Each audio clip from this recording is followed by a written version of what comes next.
So I'll call the meeting to order. CM.ca. I'd like to acknowledge that this meeting is taking place on the lands of the Halkominam speaking people, specifically the Quemetsin village. The Board of Education is honored to be able to collaboratively walk beside the Quemetsin, Malahat, Sabasis, Halalt, Penelakits, Demenas, and Lyaksan peoples who have cared for this land for thousands of years. May we walk gently on the ceded and unceded territories of their lands as we work together to lift up all the Hahaspanot. Adoption of the agenda, moved by Trustee Sousa, seconded by Trustee Lise. All those in favor? Thank you. Minutes of the February 25th Board of Education and Business Committee meeting, moved by Trustee Lise, seconded by Trustee Sousa. All those in favor? Minutes of the April 8th special BEBC meeting, moved by Trustee Sousa, seconded by Trustee Croft. All those in favor? Thank you. No action list, no petition and delegations. Education, our favorite part. So first we call Paulson to the table.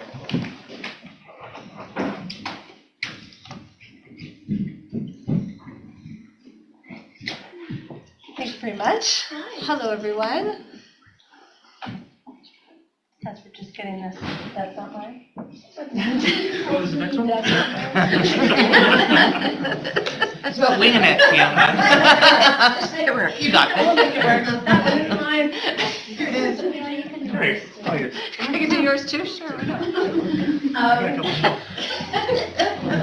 Thank you so much, everyone. I just want to take a moment to introduce myself. My name is Fiona Somerville. I'm the principal at Paulson Elementary out in Lake Cowichan. And looking forward to the presentation today and trying the tech that I've just been told is happening. First of all, I would like to also make an acknowledgement about that Paulson sits on the traditional unceded territory of the Zubasat Nation, previously known as the Lake Cowichan people. Sorry, I'm nervous. Oh, don't be nervous, you're among friends. Great. And I am going to say we do have friends with us today, so they will be participating in the presentation. I'm just going to talk to Lily. I'll stand a little bit over here so I'm not out of the way. So about Paulson. Paulson is located in Lake Cowichan on the traditional unceded lands of the Zubasat people. We are trying to use Didadat as well as Halkominam in our language learning journey out at Paulson. We're kindergarten to grade 3. We currently have 10 divisions with 198 learners. Our learners reflect a diverse range of strengths, abilities, needs, and socioeconomic backgrounds.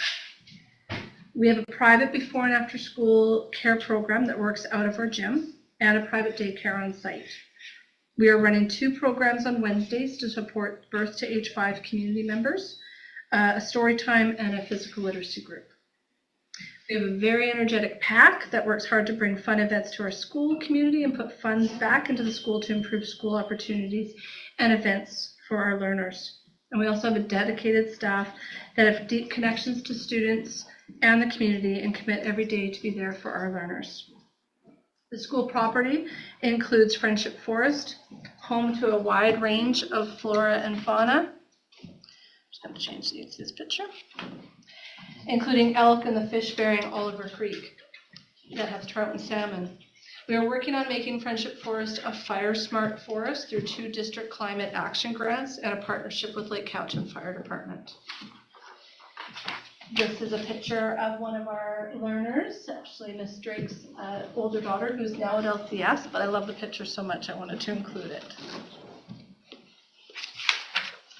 I want to talk to you about 2 of our goals that have been in our FESL this year and will continue to be in our FESL moving forward with a few adaptations and modifications.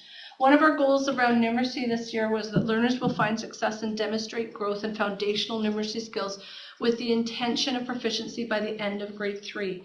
Now, we're kind of talking about that's a pretty lofty goal. We're doing our best, and we might be doing some things to kind of tweak it and make it a little bit more specific to some of the things that we're really digging deeper and focusing on. But actions that we have worked on this year, we've used the pilot district numeracy assessments and screeners school-wide.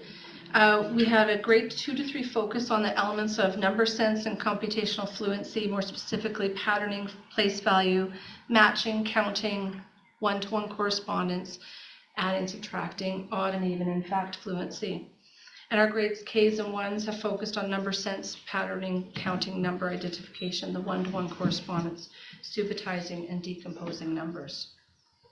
We feel that although we had it as a goal with our festival this year, we felt that we weren't able to dig as deep as we were expecting to and also thinking that we would. We found that we were focusing more on literacy, which is just where we found our learning journey as a PLC community took us. But as this year is moving towards a close, we found our conversations have morphed more into, but what are we doing for numeracy? How are we going to be able to dig deeper? What are some of the things that we can take from what we're feeling success at with literacy and bring it to our numeracy lens within our school? So the focus for next year is we're going to work in class groupings to differentiate the learning in the above key areas that I had mentioned, with dedicated, uninterrupted math groups at least 3 days of the week. This is something that we have taken from what we've been able to be successful at this year with literacy, and we want to make sure that we're moving that forward in numeracy. Also using the data dashboard results to be more intentional about the learning supports that we're putting in place for individual needs. So having like our numeracy support teachers and our resource teachers and our LA teachers digging deeper into the data sooner to kind of say, how can we, help those individual students that maybe they just need that extra time to work on their one-to-one correspondence. So those sorts of things is what we've been talking about and looking forward to moving forward with next year. This is just some photos to show you some of the activities that they've been doing in their numeracy this year. You can see in the bottom right corner, that's a picture of a class using the photos from the Salish Weave collection as a learning tool. And so the picture in the middle is showing the class that they were working on geometry, symmetry, patterning by using photos from the Salish Weave collection. And so that's something, again, that we just would like to acknowledge because it's a wonderful program that you have, and we enjoy being able to bring that beautiful art into our schools and then using that for the learning of the students.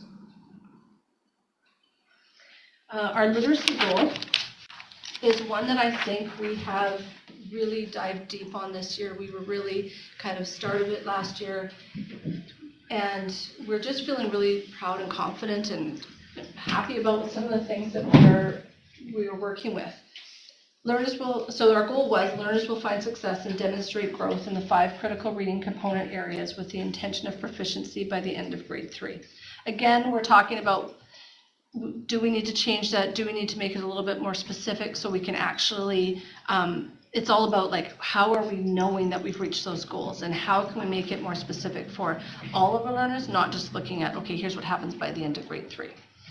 But actions that we've worked on this year, scheduled uninterrupted literacy blocks 3 days a week, and explicit teaching of literacy skills to differentiated groups in grades 1 to 3. Use of the common district supported literacy tools and assessments, continuous progress monitoring in response to the need through our PLCs, or professional learning community time, and providing targeted interventions to the vulnerable learners. Some of our focus for next year is to continue with those literacy groups 3 days a week, and using that data dashboard to be more intentional with the classroom and LA supports that we put in place. Some of the things that we've noticed is that across the board, when we're looking at the data, we are seeing growth in small increments across all the areas. And we want to focus on what we're doing well and then build upon it. I think that for us, we have felt that having common screeners and assessment tools and reliable district recommended materials has been so positive for us to have the staff really have buy-in and feeling that we're having great conversations at PLCs as well as at lunchtimes. And so that's been a real positive for us. One thing that we had noticed was our grade 2 from the end of last year's assessments for the oral reading fluency, which has been a challenging area for our learners. Our grade 2s, we had 21% of them were developing or proficient, so not a lot. And so, but we've noticed that those grade 2s who are now in grade 3, we're not quite at the end of the year yet, but we're now at 32%. So we've seen an 11% increase, and so we're really happy about that. As well as our grade 3s, just their assessments in the oral reading fluency between fall and winter, they have also increased by 10%. So we're feeling that we're seeing these positive experiences and results, and I'd like you to hear some of the kids talk about some of the things that they're pretty positive about. So I'm just going to put this for a second. I'm just going to show you these pictures first. These are some of our learners in their literacy groups. 2 of them happen to be here today. And then I would like to these are our learners we're happy to have. Now, one of our students, unfortunately, Isabel Addison, could not make it today. She was not feeling well, so we miss her, and she was really excited to have been able to come and tell about her learning journey. But I would like to introduce you to Liam Pierce. If you want to stand up, please. Will you stand up? This is Liam. And this is Sophia, too. And this is Violet. I was going to call your last name. I don't know. This is Violet. Now, these kiddos all happen to be in grade 2, but they are all in different literacy groups. And so we've talked a little bit about how I got these wonderful students to volunteer for this. Was I twisted their arm? No, just kidding. I had asked teachers, I said, can you share with me some names of students that you feel have been enjoying successes from our literacy groups? And I had some names come to me, and so I connected with different kiddos, and these are 3 of the 4 that were like, yeah, I could talk about that. So we decided together that there was 2 questions that we felt that they could answer confidently with you. The first question was, and so remember I said I was going to read it, and then you're each going to get a chance to answer, right? Okay, so that first question was, can you tell us what you enjoy about your literacy groups? Okay, are we going to start with you? Yeah, okay. Can you tell everyone, what do you enjoy about your literacy groups? I enjoy when we do whiteboards in the morning. And when we go to the carpet and my literacy teacher said a word and like take away this letter and add this letter and what does it say? So they have Tuesday, Wednesday, and Thursday mornings from 9:15 to 10. They go to a group that matches the needs of their learning at this time. And so you like some of those little games that your teacher plays, where you do like, here's a word, take this away. What do we do differently, right? And the carpet time. Sophia, what about you? What do you like about your literacy groups? There's this matching game. It's Easter when you try to find the matching one about the oxen that is for Easter. And there's this little game on the iPad. You tap one square, and then you guess what that word, and then you tap the middle, and then it says the word and the picture of it. Liam, what about you? What do you like about your literacy group? There's this card game that I like, and it's like a matching game of words, and it's just like say EN, Yeah. then D, and Yeah. Yeah, so you kind of, and you're able to use those matching words to make words, right? Yeah. Yeah, that's good. And then I asked them the question, do you feel, so this is kind of a 2-part question. I said, do you feel you're getting better at reading? And can you tell us how you know? And so, Liam, do you want to go first for this one? Yeah. Okay. So, Violet, it's up to you. All right, would you like to go first for this one? Okay. Yeah, so the question, do you feel you're getting better at reading? Yeah. And how can you tell us how you know? Because I used to only be able to read 1 or 2 words, but now I can read chapter book. And do you have a favorite chapter book that you're enjoying? Not yet. What's the owls? The owls? Owl Diaries. She's enjoying reading that one. So like that, great job. Thank you. Sophia, do you feel that you're getting better at reading? Yes. Yeah, how can you tell us how you know? Because I used to have to I only knew how to I just read half of a book and then I had to sound out the rest of them, but now I can just read all the words by myself with no help. Thank you very much. And Liam, do you feel that you're getting better at reading? Yeah. Yeah? And can you tell us how you know? I used to be only able to read little 5 books, and now I've changed to Harry Potter. So level 5 books to Harry Potter. Pretty amazing. Great job. Thank you very much. Good job. Okay, we're gonna take that down. Thank you. So these are a sample of the stories that we're hearing and the experiences that our kiddos are having and the teachers are talking about. And when you have this positive feedback from kiddos, it makes teachers feel that, okay, this is working, we're doing an excellent job. But I'm looking at my one another staff member, so she's here thank Kathy. This is the. That's okay. Oh, that's good. And I also have Allison Dirk here, who is one of our parents, but she's also one of our members of the community. So I'd love you to, because she's one of our staff members, a parent, she's all the things. And so I'd like to have a chance to share. I'm just going to share what I see in our literacy group. So last year I was part of setting it all up for our teachers. I was working as a learning assistant teacher, so I had, Fiona gave me some of my learning assistant's time was to support setting this up. So I had that extra time, and I feel like that's what made this work, like having someone have that time. So we were able to do it. I helped our teachers get organized. I helped them get their things ready. And then I also had time to take a block. So to make this work, we had extra people. So now we can actually differentiate our learning for these kids, because how can you explicitly teach to the needs of all the kids when you're a classroom teacher? It's almost impossible.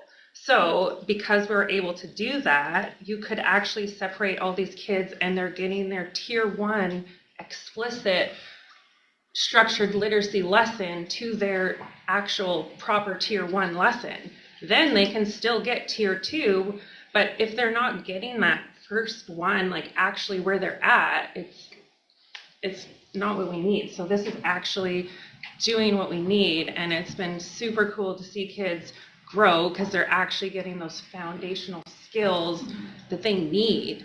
Like, I feel like if we keep doing this, we're not going to have these kids coming to grade 3 starting at our unit 2 because they've already got those skills. By the time, I feel like down the road, these kids are going to be in grade 3 just reading grade 3 level, and they're not playing that catch-up game. So it's just been really exciting to see and be part of. Yeah, and we've been really intentional with putting funds towards like our literacy bins for every classroom and purchasing supplies. Like we've got 2 things. We've got Terra West resources as well as Youth Fly resources are things that are really being utilized by the teachers, and so it's nice again to have, because there's so much commonality between those 2 resources, and to be able to have that, again, common language for staff, understanding, and we keep going back to it at staff meetings, we keep going back to it at our PLCs, so we just feel like we're on the right track, and it just feels really positive as we're moving forward for our learners.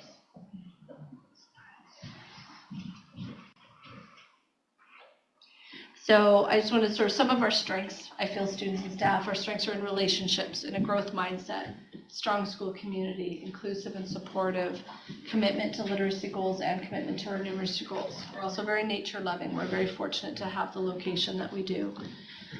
Just the most recent data in our 2025 school learning survey data, this is specifically for grade 3s. As you know, it's usually done with grade 4s and grade 7s, but when you're in a K-3 school, the grade 3s do that because we need some way to have that data. So 94% of our students felt that 2 or more adults cared for them at the school, and I was happy about that, but honestly I want to make it 100% feel that 4 or more adults care about them.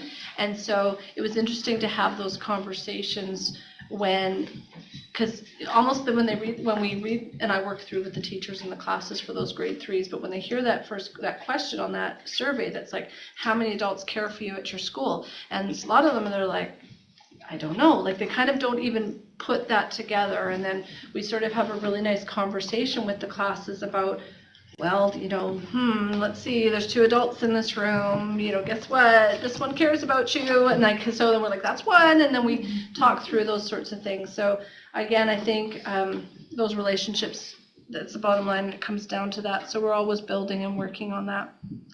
I just want to talk a little bit about our Friendship Forest in Oliver Creek. We are so lucky to have this beautiful place, piece of property connected to our school. We love it every day. Last week, students released the salmon fry into Oliver Creek.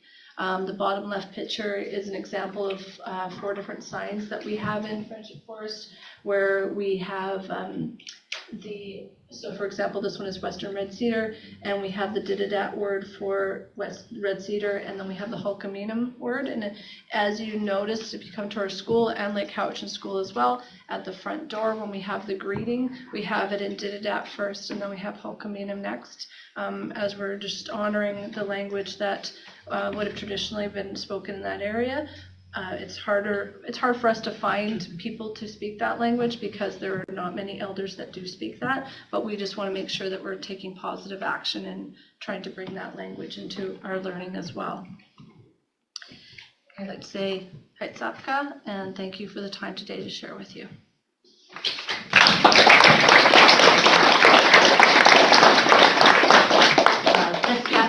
I was just going to say one more thing. Sorry. That's okay. I want to invite anyone. So Friendship Forest is obviously very important to us, and we are working with the Lake Cowichan Fire Department to make it a fire smart forest. And so we're moving, in May is Fire Smart Awareness Month, in case you didn't know. And we're doing lots of things to help make that forest a fire smart forest. We're working with community, and on May 31st, it's a Saturday from 9 to 1, we're having a community day where Paulson and Lake Cowichan Fire Department are supporting and working with families in helping to clear brush and invasive species, and everyone is welcome. You're more than welcome to come. We'd love to have you. Thank you.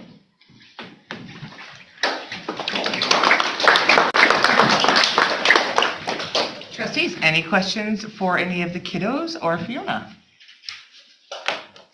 Nothing? Well, I would love to say, first of all, to you kiddos, how incredibly sometimes scary it is when you've got a whole bunch of room full of adults that you don't know, and you're telling us stuff that you don't know why you're telling it to us. But we want to say thank you for coming here today and telling us about your literacy journeys and how brave you were to stand here before us today.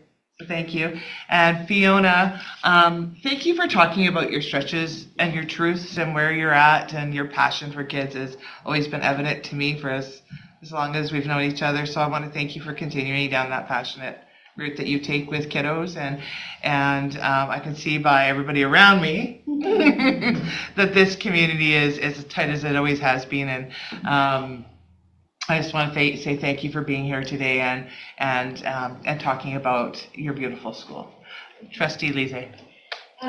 We get so excited to hear when you triumph. You know what triumph means? It means you're getting better and better and better.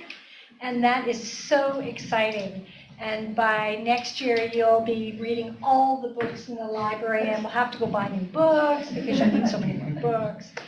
So great job. And also, I'd really like to echo what Trustee Schmidt said in regards to, we're not quite there, but if we do this and this and that passion to keep trying and changing and adapting to make it work. And I wrote down words like triumph and team and your successes. So thanks for sharing. I really, really appreciate it. Thank you very much. Thank you. Lake Cowichan School. All right, I'll go up.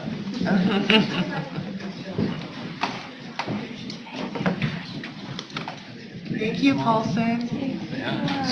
Bye, kiddos. Love your bluey stuffy, by the way. Enjoy. Think so? Yeah. Great job, guys.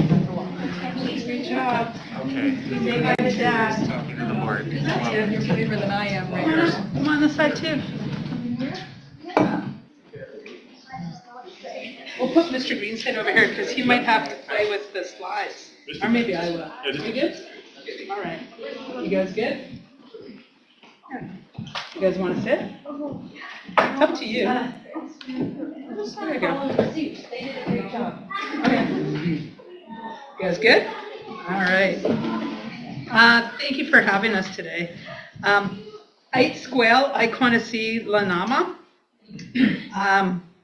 Good day. It's good to see you all. Antha Jenny Hittinger.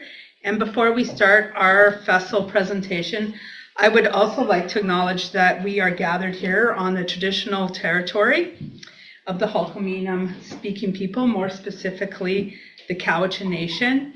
We learn, educate on this traditional, ancestral, and unceded territory of the Cowichan people.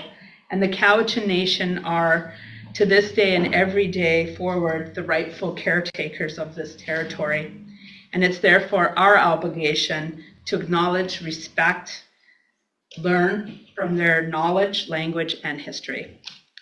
I am joined here by, first and foremost, my amazing Vice Principal, Mr. Mike Greenslade, and our Inclusive Learning Department head is on this side, I guess, Lindsay Hartshorn. And I have some incredible elementary students, Naomi, Zella, and Carver, who are going to speak, as well as some senior students. Riley Warren is one of our grade 12 students, and Courtney Martell, who's one of our grade 11 students, and they also serve with us on DSAC for our school, which, as Kathy knows as well. And in our picture, in our first PowerPoint picture, this is Cowichan Lake, and Cowichan Lake is also known as Katsa, which means the lake.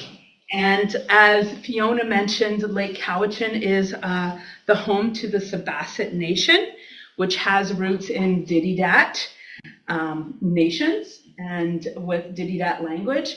And that is one thing that is a huge stretch and difficult for us, is finding language that's related to our nation in our area. And so we're hoping to work on that, and I think I've swindled Tim to help Fiona and I with that as well. So, and my next slide.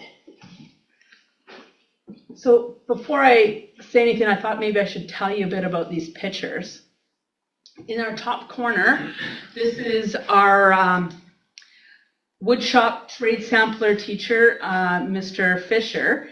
And these are kids in our trade sampler, and we actually have a lot of female girls in our trade sampler.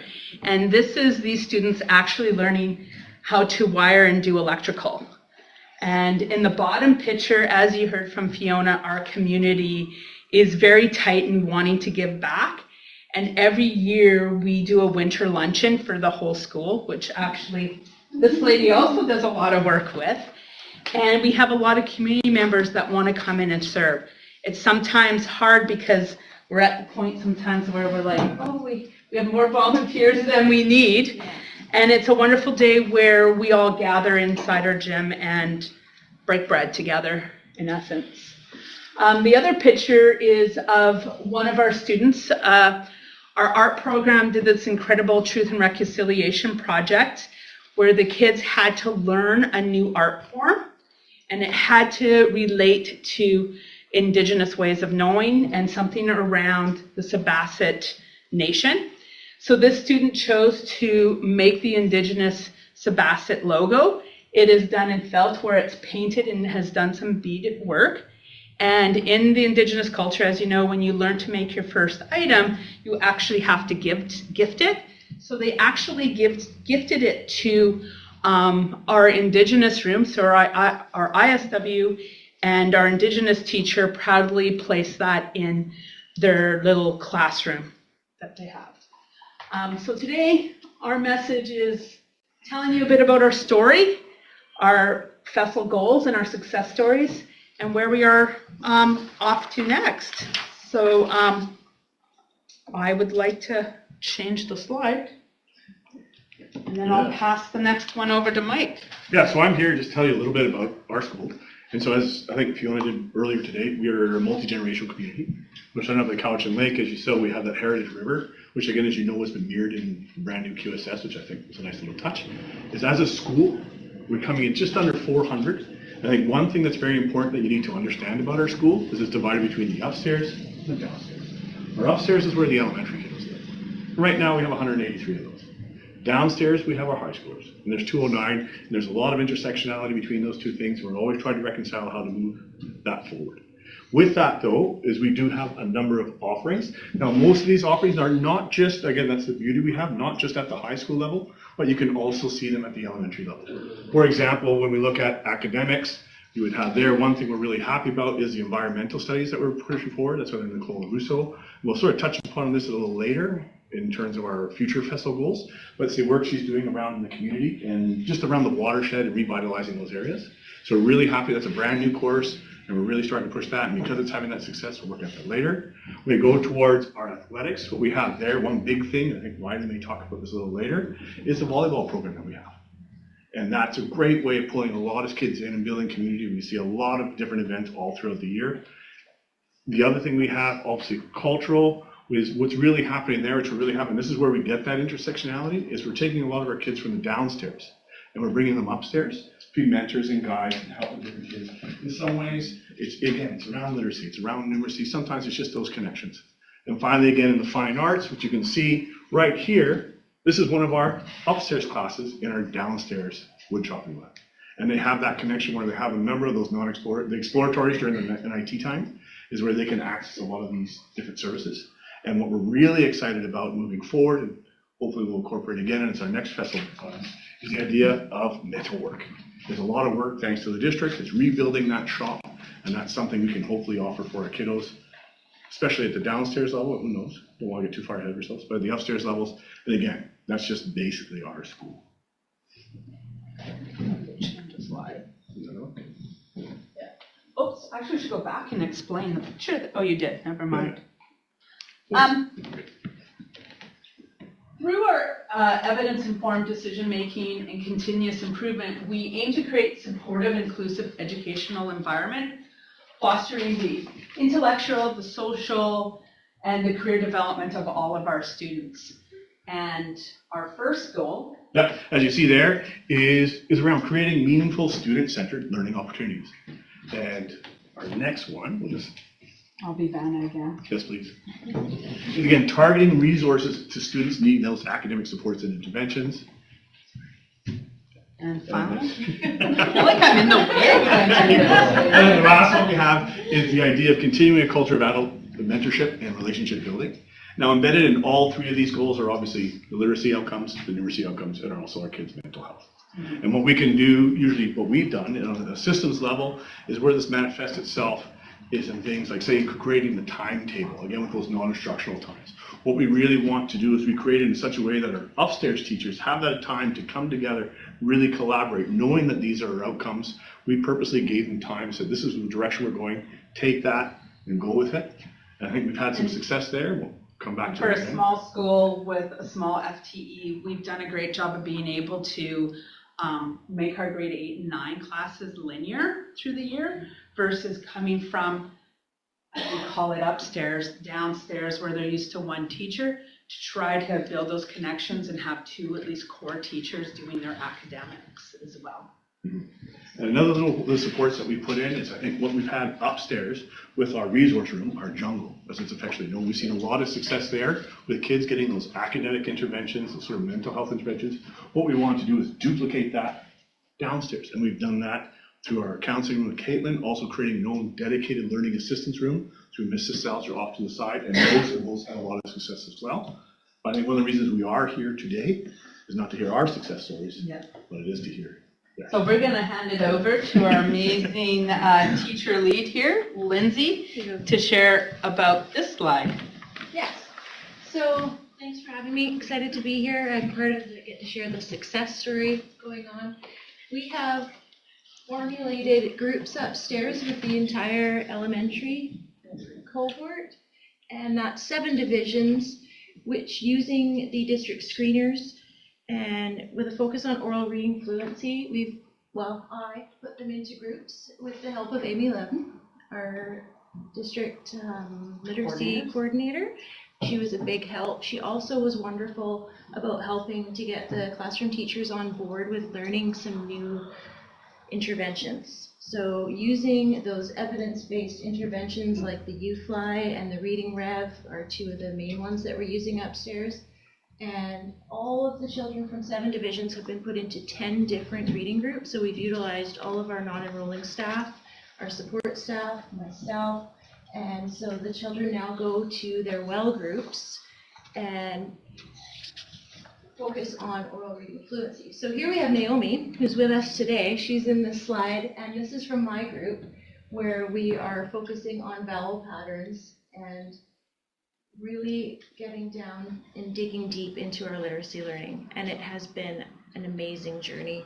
At first, the children were a little bit like, oh, I don't know what to expect, and I'm not in my usual group with my usual teacher, with my same peers all around me. There's students here that I only see on the playground sometimes, and so it's been a good opportunity for them to get to know other students upstairs and to also experience another teacher in a different teaching style.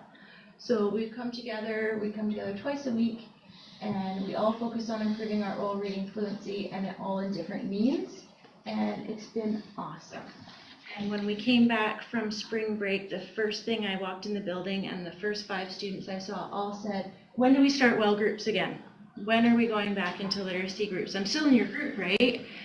And a lot of them were, but we've been using progress monitoring and changing up the groups as need be. So some have moved to different groups, and they're all really engaged now. And another thing that's been really nice about these literacy groups is the teachers' engagement. Sitting in the staff room, hearing them say, oh my goodness, you wouldn't believe the growth, or they're so confident now, or at first they weren't willing to speak out loud and to read out loud in their groups, and now all their hands are flying up and they all want to be first to read out loud. And so seeing that transformation has been really rewarding and amazing. And so we brought with us 3 elementary students today that in particular we saw a big boost in confidence and a lot of progression in their learning. And so Carver is here today, Zilla and Naomi. You guys want to share a story? Who feels brave enough to go first? Okay, Zilla. Zilla's very prepared. Zilla's very prepared, yes. You good to stand?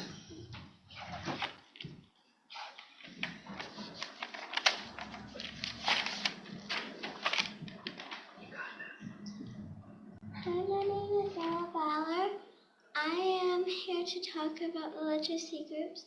When we are at literacy groups, we read words on the TV and spell them on the whiteboards. The lesson on the TV helps us read properly, and we have the teacher to help us too. One day the teacher was absent.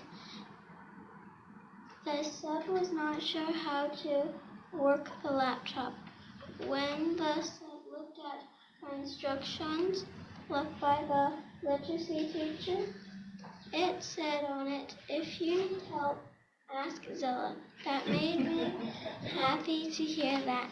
So I helped her for the day of literacy groups.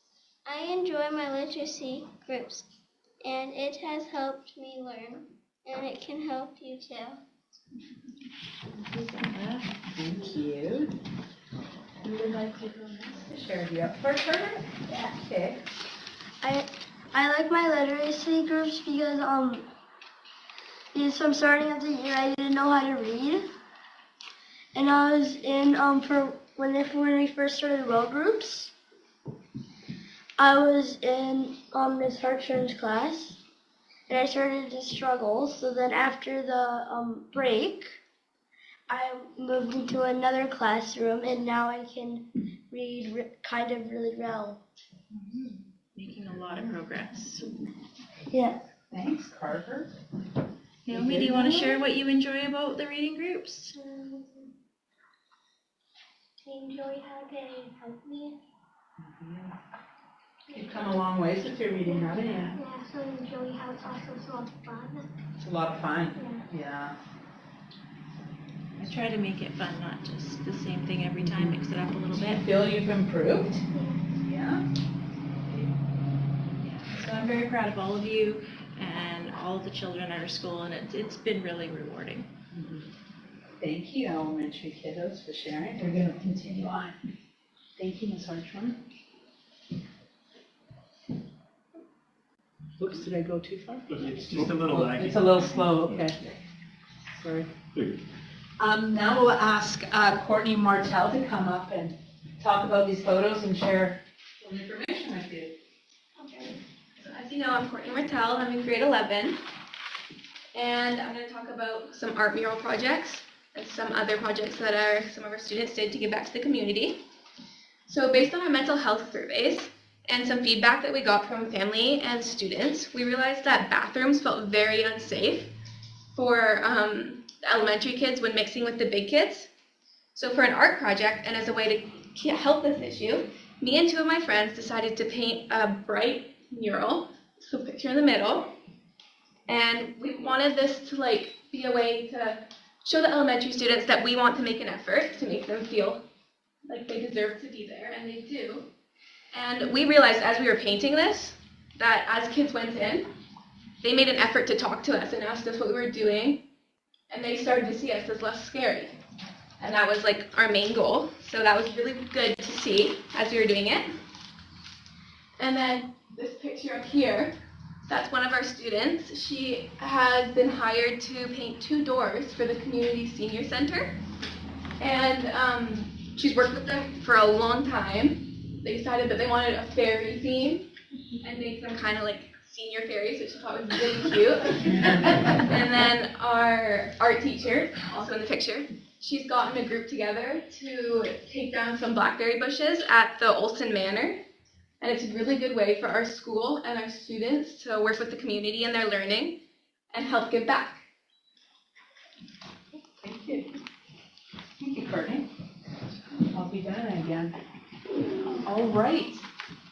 And now for Riley. Hello everybody, my name is Riley Warren. I'm honored to be able to be here and talk in front of you all tonight. And I do apologize in advance for how many times I'm about to say clubs. It's a lot. Lake Cowichan School has multiple clubs and extracurriculars that satisfies everybody's needs. Since we do go from grade 4 to 12, it's kind of difficult, but we are making sure to do our very best by having clubs like rock climbing for elementary, D&D club for high school, and author clubs for all. Other clubs include chess club, rainbow tea club, game club, and environmental club. One of my fellow grads also recently started to pair up with other students to do a pen pal exchange with students from our sister city in Otaki, Japan. I think that is really cool, and I'm super proud of her for doing that. We also have our grade 11 and 12 students. They have access to participate in the Cowichan Lake Ambassador Program, and that really just helps them build their public speaking skill, and they can help represent our community all around the province. And that is something that I took place in, and I was honored to be titled Cowichan Lake First Princess. So that is very exciting. We also recently started an improv club. So students get the opportunity to travel to Victoria with one of our teachers, and they can improve their drama skills as well as meeting once a week at lunch to practice. I was also really thrilled to hear we have a new sports club after school every Monday. I'm also the former captain of the senior girls volleyball team, where I was privileged enough to help lead our girls to provincials for the first time since 2017. Volleyball is definitely a huge thing in our school, as we have a class, a senior and junior girls volleyball team, a senior boys volleyball team, and all levels in grades 7 to 8. I also partake in coaching the elementary volleyball, and that is something that we welcome others to do, and it's very encouraged. Our school definitely thrives with sports, as we also have drop-in volleyball Tuesdays and Fridays after school, and hockey, floor hockey on Fridays at lunch, which that is definitely something the students are always so excited for, because sometimes the staff plays and that's extra exciting. I also partake in track and field. This is something many love to sign up for, as the staff make it very fun and exciting, and it's normally outside in the sunshine, so what's better? As Green Slade said, we are working on a mental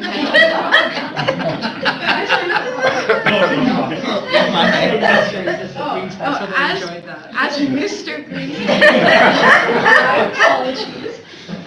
We're working on a metal shop, and I've heard lots of people get really excited over that. I wish I was there, but that's okay. I'm excited for those who do get to experience that.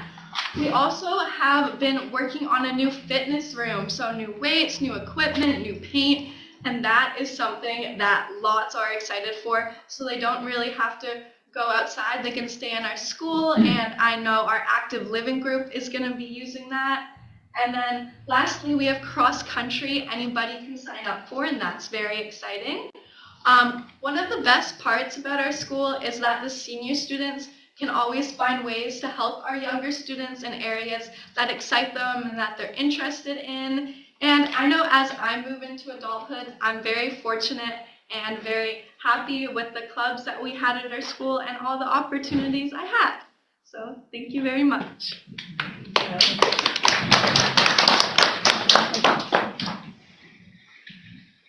So, where to next?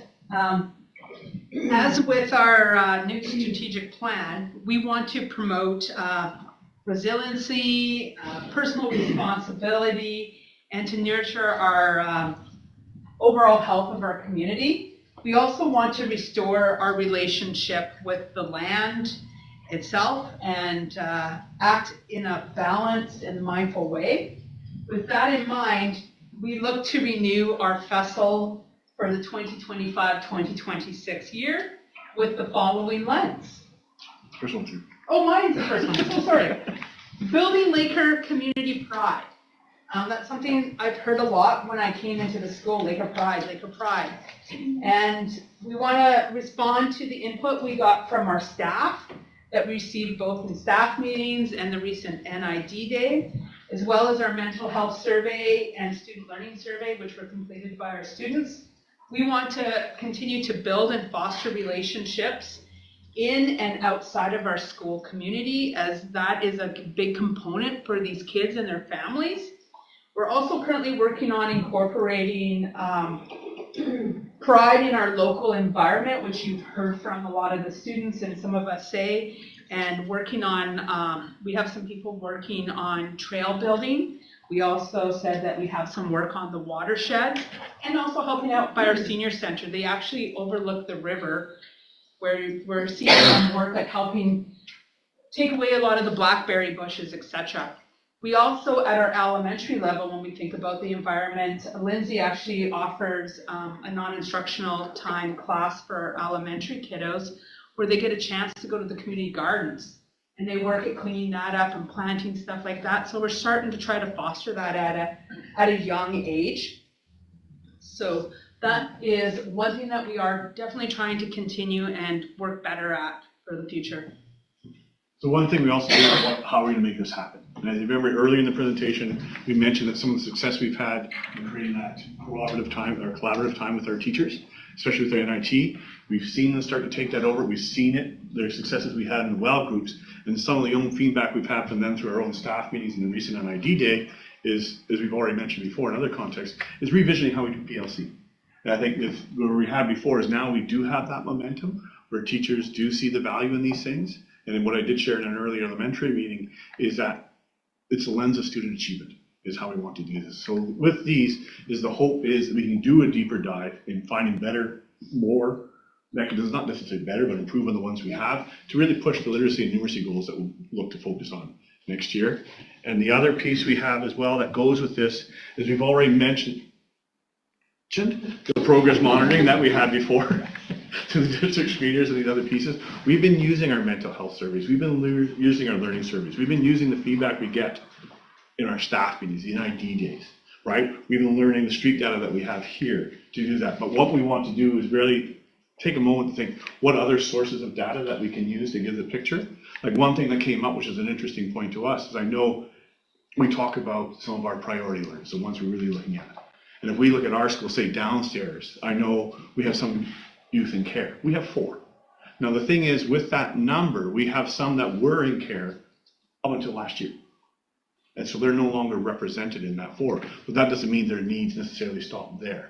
So how can we create mechanisms and tools that make sure we're still meeting their needs and moving forward?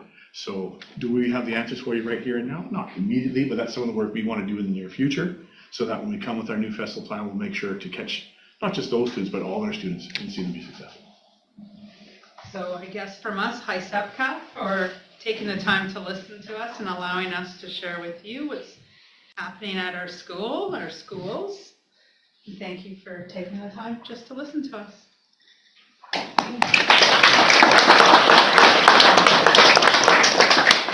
Trustees, any questions or comments for the students or staff that are present today? Trustee Craft?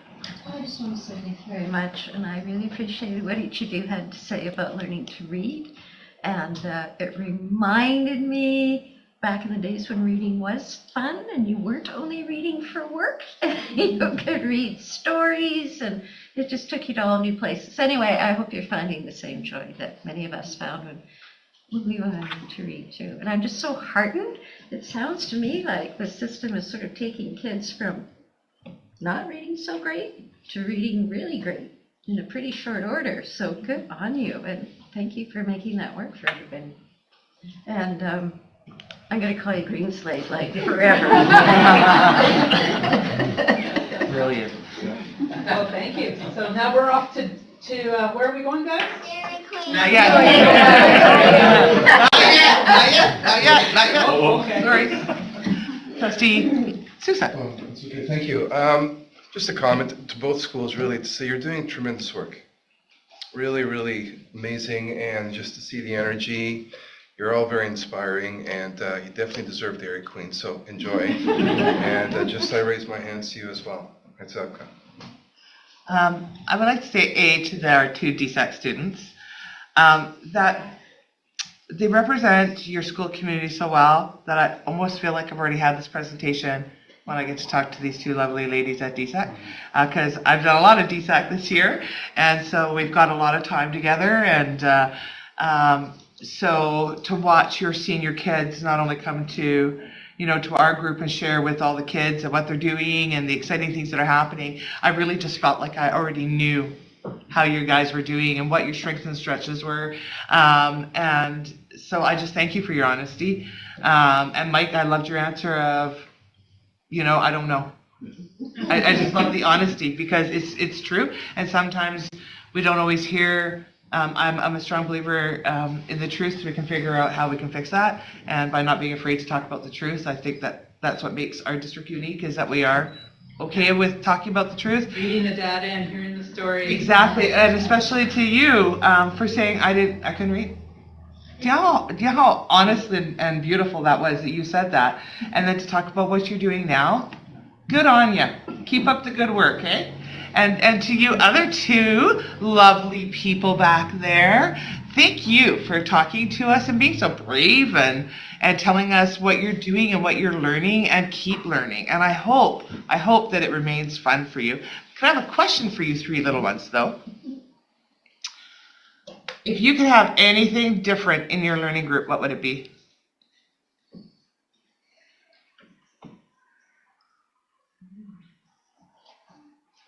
Could be more time, it could be more resources. Probably more practice reading. And maybe make it harder. Make it harder. What were you saying? It would probably be more time, but it's like once I really get into it, like time's up right away. It goes quick. I would make it a little bit more funner. Well, have a great time at the Dairy Queen. Oh, sorry, Superintendent had his hand up. Make a comment. First of all, not a trustee, but thank you. Just wanted to say for Fiona and Paulson and Jenny and Lake Cowichan, thank you to you and your school communities for hosting me last week and this week, today actually. And then wanted to put a plug in for Riley here. Riley's hosting a big volleyball tournament tomorrow at the school, and yeah, I know it's going to go well. If you guys can ref, you can come join me. Anyways, lots of great stuff happening in the week, so thank you. Thank you very much for coming. Thank you for coming too.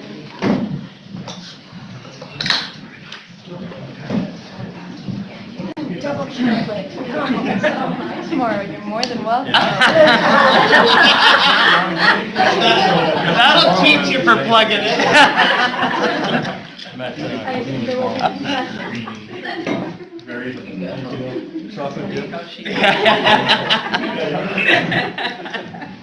Well done, you guys. Well, it's a good, good line here. Yeah. Hey, Greenslade, you can drive back to Nice to see you, Mike. Carver. All depends on the grade. Great. Sure there's a numbers with that. Thank you. Yeah, I'm sure. Thanks for filming for us. Was that ours? Thank you. Hi, Greenside. We're being too, apparently. All right, moving on with the agenda, and now we go back to regular work. Superintendent, 6.2. With enthusiasm, right? Those pumpkins, though. I know, I can't know. beat that. They're That's very good. sweet. All right. Okay, 6.2, Sorry, 6.3. 6.3, yeah, academy programs here, so on page 14 and 15. So the board kit, and thank you to Assistant Superintendent Rowan for putting this together. We've got the first of two briefing notes. First one indicates no change in fee schedules, and it's presented to you. I'll just see if there are any questions. Trustees, any questions? Rise to the table. Seeing none, we have some motions before us. Or do you want to run through the first, or are you good? I'm good. Okay. That the Board of Education and Business Committee recommends that the Board of Education of School District 79, Cowichan Valley authorizes the 2025-26 fees for the Performing Arts Academy at Cowichan Open School will be set at $4,500 per year. Moved by Trustee Kraft, seconded by Trustee Sousa. All those in favor? Thank you. That the Board of Education and Business Committee recommends that the Board of Education of School District 79, Cowichan Valley authorizes the 2025-26 Francis Kelsey Secondary School Trails Academy fees to be set at no cost to students. Moved by Trustee Sousa, seconded by Trustee Elise. All those in favor? Thank you. That the Board of Education and Business Committee recommend that the Board of Education of School District 79, Cowichan Valley authorizes the 2025-26 Francis Kelsey Secondary School Fine Arts Academy fee to be set at no cost to students. Moved by Trustee Sousa, seconded by Trustee Elise. All those in favor? Thank you. 6.4, Superintendent. Thank you. Through you, Chair, page 16. 16, and it goes on for a bit here, 16 through 18. Specialty academy programs, existing academies with change to fee structure presented to you. Again, thank you to Assistant Superintendent Rowan for putting this together. So you'll note the Rugby Academy at QSS, Francis Kelsey Hockey Academy, Francis Kelsey Equestrian Academy, and Francis Kelsey Soccer Academy. So some changes noted there, and I bring it to the board for your consideration, and willing to answer any questions from you. Trustees, any questions? Any questions from Trustee Stratton? May I ask, how come the international students are paying $15,000? Yeah, thank you. A lot of debate and discussion around this. So it's $15,000 is the fee structure that was in place previously. My understanding is that there's recruitment involved. There are additional expenses associated with homestays and other structures that come into this on behalf of the academy. And we've had an extensive conversation with the co-principals of QSS about this as well. One of the things that really came out strongly in terms of the fee structure there is, first of all, the competition with private schools in the area. This is a very largely reduced rate as compared to attending one of those schools. Obviously, attracting specialty coaches is a big thing, but to make this academy attractive, my understanding is for international students, there's also a benefit on the other end for the international students who do come to the academy when they return to their home countries in terms of playing rugby. Some of them play for their international teams and so forth, and really benefit from this structure, and reduced cost is seen by attending this academy with great coaching. So, yeah. Trustees, any other questions? Trustee Sousa? Thank you. Just on the Ice Hockey Academy in particular, I see all the other, and I understand certainly with inflation, the cost of equipment and whatnot, Yeah. $1,100 is a fair, quite a steep, sort of increase compared to the others, and I recognize again the cost of equipment. I'm just wondering if there's any sort of opportunity to assist students so that this doesn't become exclusionary. Are there any sort of subsidies for students? Because it is a fair bit, like $1,100. I'm just curious about that. Yeah. Thank you for raising the question, and through you, Chair. I would say probably with each of our schools, there's opportunity for subsidies. So this wouldn't be a situation where somebody is excluded based on cost, prohibitive measures here. So if somebody came forward, wanted to join the academy and couldn't afford the full cost or couldn't afford the cost, I'm certain that our schools wouldn't turn them away. Okay. Thank you. Trustee Lise?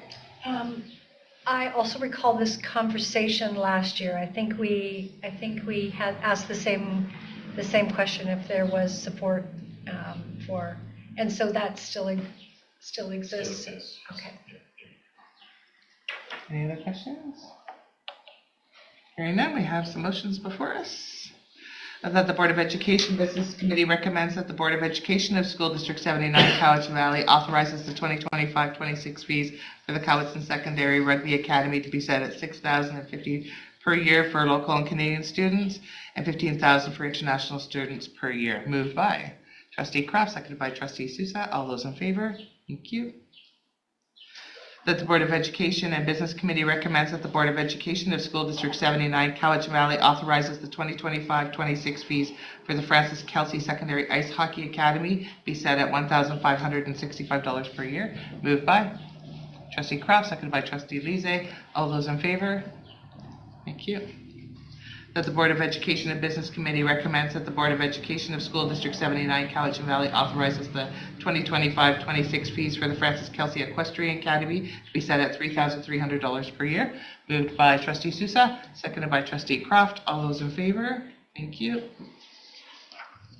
That the Board of Education Business Committee recommends that the Board of Education of School District 79 Cowichan Valley authorizes the 2025-26 fees for the Francis Kelsey Secondary Soccer Academy be set at $350 per year.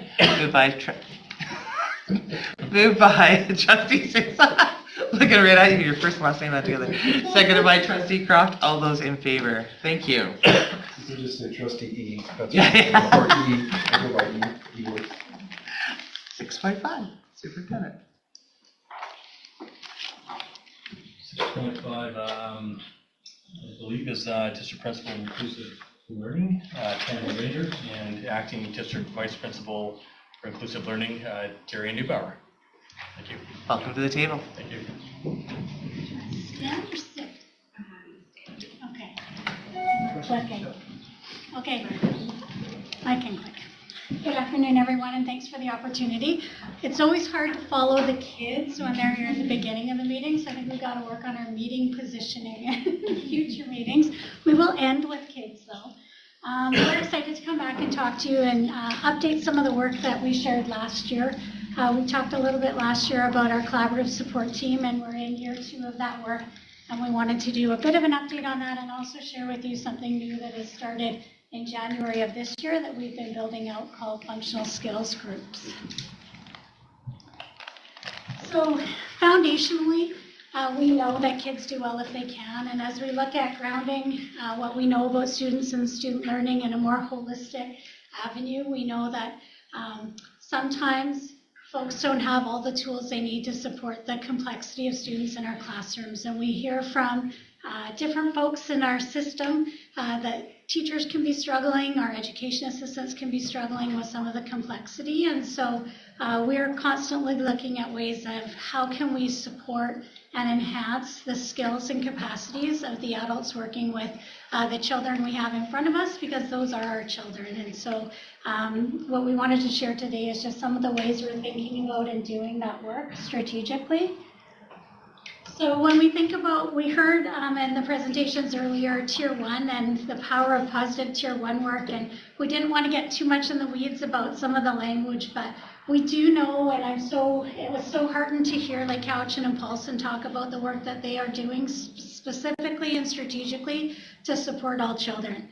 And that is always the first goal, is to have that really powerful Tier 1 learning. And then we know that for some of our students, they need a little bit more. And that service can look at what we call Tier 2, but that's giving them a little bit more support.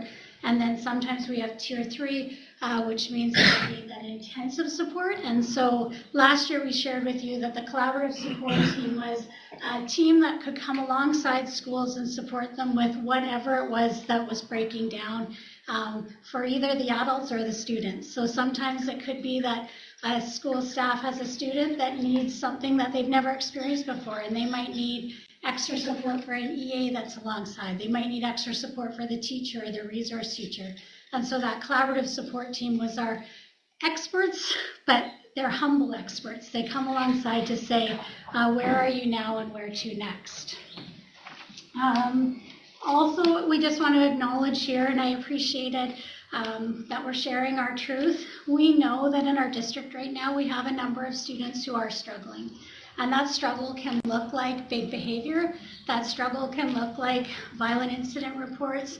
And we have lots of adults that really deeply care and are in the work trying to figure it out. And we continue to have challenges that we need to be responsive to. So for us, that, and what I truly appreciate about the school district is the vision has always been, since I've been back in the district only 2 years, is that strategic equity focused work. What are we doing as a system to best support the schools? And again, I appreciate hearing it like Couchin. When you hear schools reflect the work that the district is intentionally doing, that shows that it's making a difference.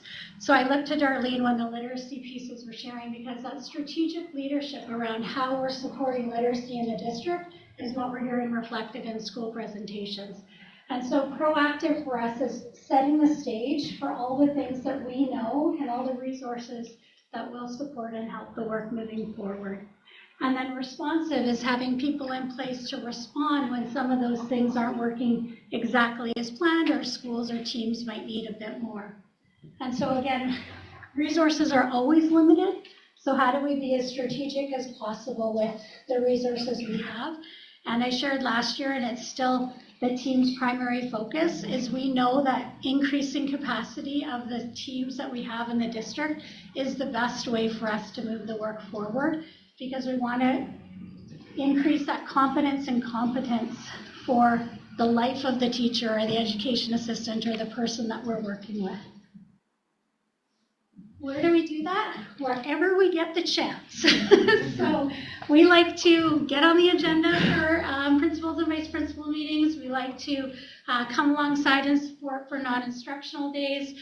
We really appreciate working with CUPE through the SIC committee and funds to look at ways that we can provide important, relevant opportunities for folks that are asking for it and that need it. Spring break courses and different opportunities with summer. I shared with you before, Summer Institute's happening again, come for the gelato. But we are really looking at the ways that we can increase our internal capacity. So I shared that we used to bring outside speakers in for some of the things that we were doing, and we tried to grow our internal capacity. So since we've been doing that work and alongside Adam, we've had behaviorist communication, understanding autism, and understanding behavior and supporting student learning as 3 different 30-hour courses that we have provided in spring break or before school goes back. And CUPE members are paid to participate in those learning opportunities.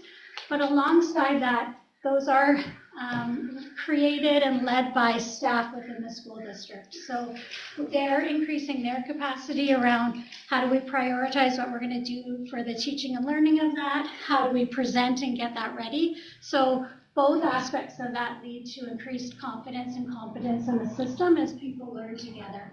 And it's also elevating some of the work of our behavior interventionists and other complex CZAs and other members in our system that have really strong skills that can be shared in a wider way in the system. And so referrals to collaborative support team, we shared last year that when schools have exhausted their resources where they feel like, wow, we just don't know where to next, those schools can put in a referral to the collaborative support team. We review those and say, how best can we come alongside the school? After doing that for a year, we started to notice patterns. We were getting similar kinds of requests. And so as a team, we came together to say, what are we noticing? What are some of the gaps in terms of where schools feel that they're hitting kind of their capacity? And so what came from that was really considering some of the pieces around functional skills. So we decided that in addition to a collaborative support team, we needed to provide an additional layer of support to the system. So collaborative support team was still there to go alongside. So that could be taking over programming in the short term to give schools a bit of space so that they could recalibrate. Sometimes that looks like us going alongside working with the resource teacher, supporting some programming.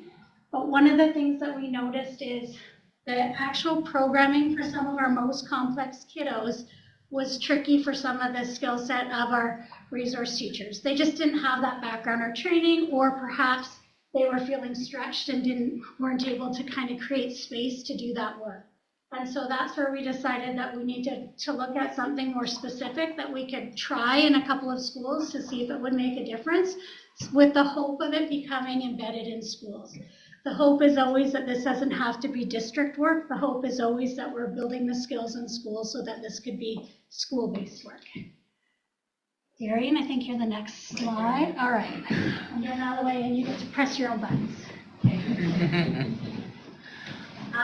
So I have been in this role since the end of January, and I feel so grateful for the opportunity to have the ability to come alongside teachers and support these functional skills groups. Prior to January, I was a part of the collaborative support team, so I've been involved in this work deeply this year. These learners are incredible little kiddos with lots of potential, and some of them need more support than is available in their classroom. So being able to run these functional skills groups has been great. We know, though, that some of those kiddos are struggling with behavior that is telling us a little bit about that they're lagging in certain skills. So communication skills, being able to communicate their wants and needs, or social skills, not being able to be a part of their peer community in a really meaningful way, and some of those lagging academic skills that are being targeted in the classroom may need a little bit more support for some of our learners as well. So when students have a gap in these skills, they communicate that through behaviors. So big behavior or even lack of engagement in learning, running from the classroom. So these are the things that we want to make sure that learners have support with. And these functional skills groups are a way to meet learners where they're at. Functional skills it's kind of a newer term, even to me as a teacher. there's kind of a few components that go into making something a functional skill. So it has to be meaningful for the student. So it has to be something that matters to them in their life. We'll talk a little bit in a minute about how we go through the consultation process to figure out what's going to happen in the skills groups, because they are very tailored to the individual students that are participating in them. So based on the student skills and preferences, we want to make sure that they're really meaningful. These skills also have to be practical, so something that might help them increase their independence or have some social significance for them, give them a sense of pride and let them contribute to their school community. And they need to be useful, so we need to have skills that they're learning in the groups that they're going to be immediately able to use within their classrooms, in their school settings, with their peers. So these are the pieces that we've looked at for incorporating what makes a functional skill for these students, with the goal, of course, that we are building relationships for them with the students in their group, with the bigger school community, that we're helping them develop independence that they might not have had otherwise, and helping them engage more deeply in learning that is important to them. So those are our goals. There's many different domains of functional skills. I'm not going to go through them all, but we have primarily focused on things like communication, social skills, some of those academic pieces, and then so executive functioning. How do we organize and regulate ourselves throughout the day to participate in learning? So those are kind of the main areas that we've been responding to based on the conversations we've had with schools and the school teams for students. So when we teach these skills, it's not like we're working on communication for 5 minutes and social skills for 5 minutes. There's activities that are embedding all of these skills really intentionally within most often play-based activities for our little ones, and then for our older ones, some of the academic skills. So for example, if we had a little group of kindergartens and grade ones and they're doing a play-based activity, they're going to be learning organization skills, like how do we follow a schedule? This is what's happening now, this is what's next.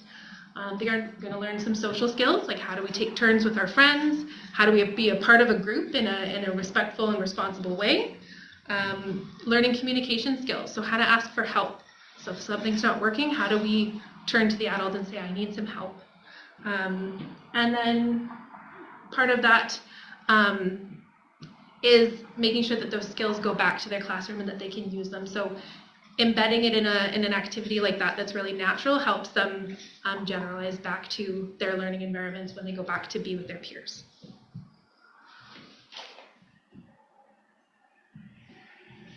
So coming in with our functional skills process, we felt that getting parent input to make these goals meaningful for students was a really important part. So prior to starting the groups, parents get a little letter with a kind of an explanation about what some functional skills are and some ideas of what might be targeted in the groups. They have the opportunity to provide their consent and feedback for their children to participate. Our teachers go into the schools and get to know the context so that they can make the groups really meaningful for those students and those learners in the community. We have some beautifully diverse schools with some really different like school cultural elements that they have. So having just a little bit of time to be a part of that and get to know the students and understand where they're coming from has been really valuable. School-based teams help with the selection of students who could potentially participate. We have had some school-based teams recommend their younger learners, so their kindergartens and grade ones, and then we've had some school-based teams recommend their intermediate students, so their grade 5 to 7. So it's been quite a range of what it looks like, and always in consultation with the school-based teams and then classroom teachers about what is meaningful for these students and incorporating that parent feedback as well.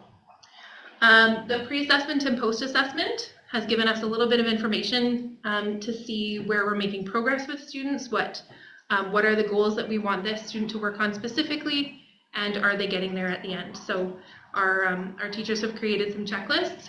They are evolving and a work in progress, but they are we're working towards building kind of an inventory of skills that we might be able to provide to resource teachers potentially in the future to support the development of functional skills programs. Collecting data, as always, to make sure that our students are learning and that the learning is on track. And then, of course, the building back to the classroom, so generalizing those skills. So we have a few strategies for that. We are looking at offering some release to teachers to come in and observe and see what their students have been doing. And then with the pre and post assessment, we're sharing that information with teachers so they can see what students have been doing as well.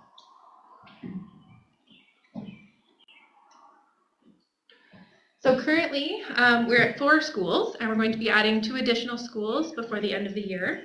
As you can see, as I mentioned, groups look a little bit different depending on the context of the school. So we're not coming in with a program, we're coming in with an offering of creating a program that is meaningful for the learners.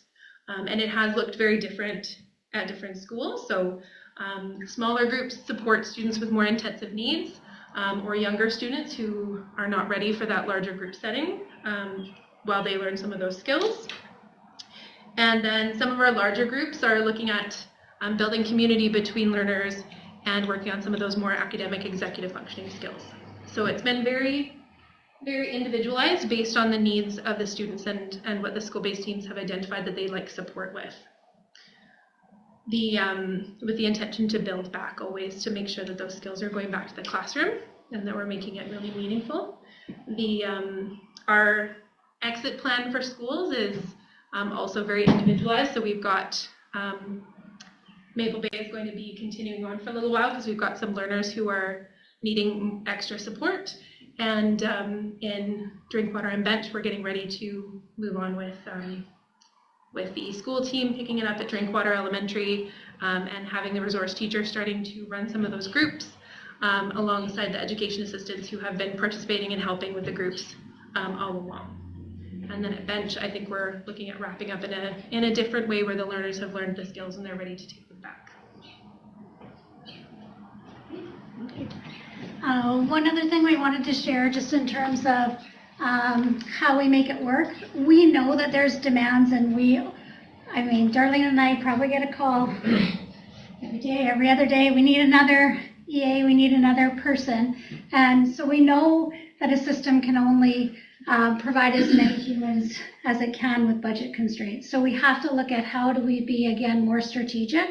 So one of the things that we are hoping that this does is alleviate some stress on the system so that in this example, if these were 4 different classrooms, say at Drinkwater, there might be an EA supporting each of the students that we're pulling into a functional skills group. And we may only need 1 EA and the teacher at that time, and this might be a 40-minute block of time. But during that 40-minute block of time, it allows the EAs to be working with other students, because we know in a classroom there's never one student needing support. There's more than one student, so it allows EAs to put focus back in on other students. So it is a way for us to try to maximize the human resources that we have in a system to make sure that students are getting their just right needs. So this functional skill, again, we're trying to really tailor it to that just right need and create some space in the system for additional students to have the support that they need. And then we'd like to end with, I'm hoping the video and the sound works. Looking at Morris. I just need to press. Dad, what do you see? I see the white dog looking at me.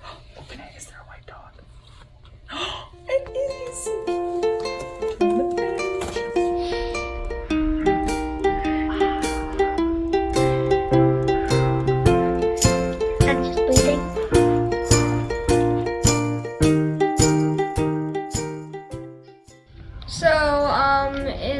The group with Miss Post, I really like the games we play in the group, and we learn like some certain like self-control things in the group.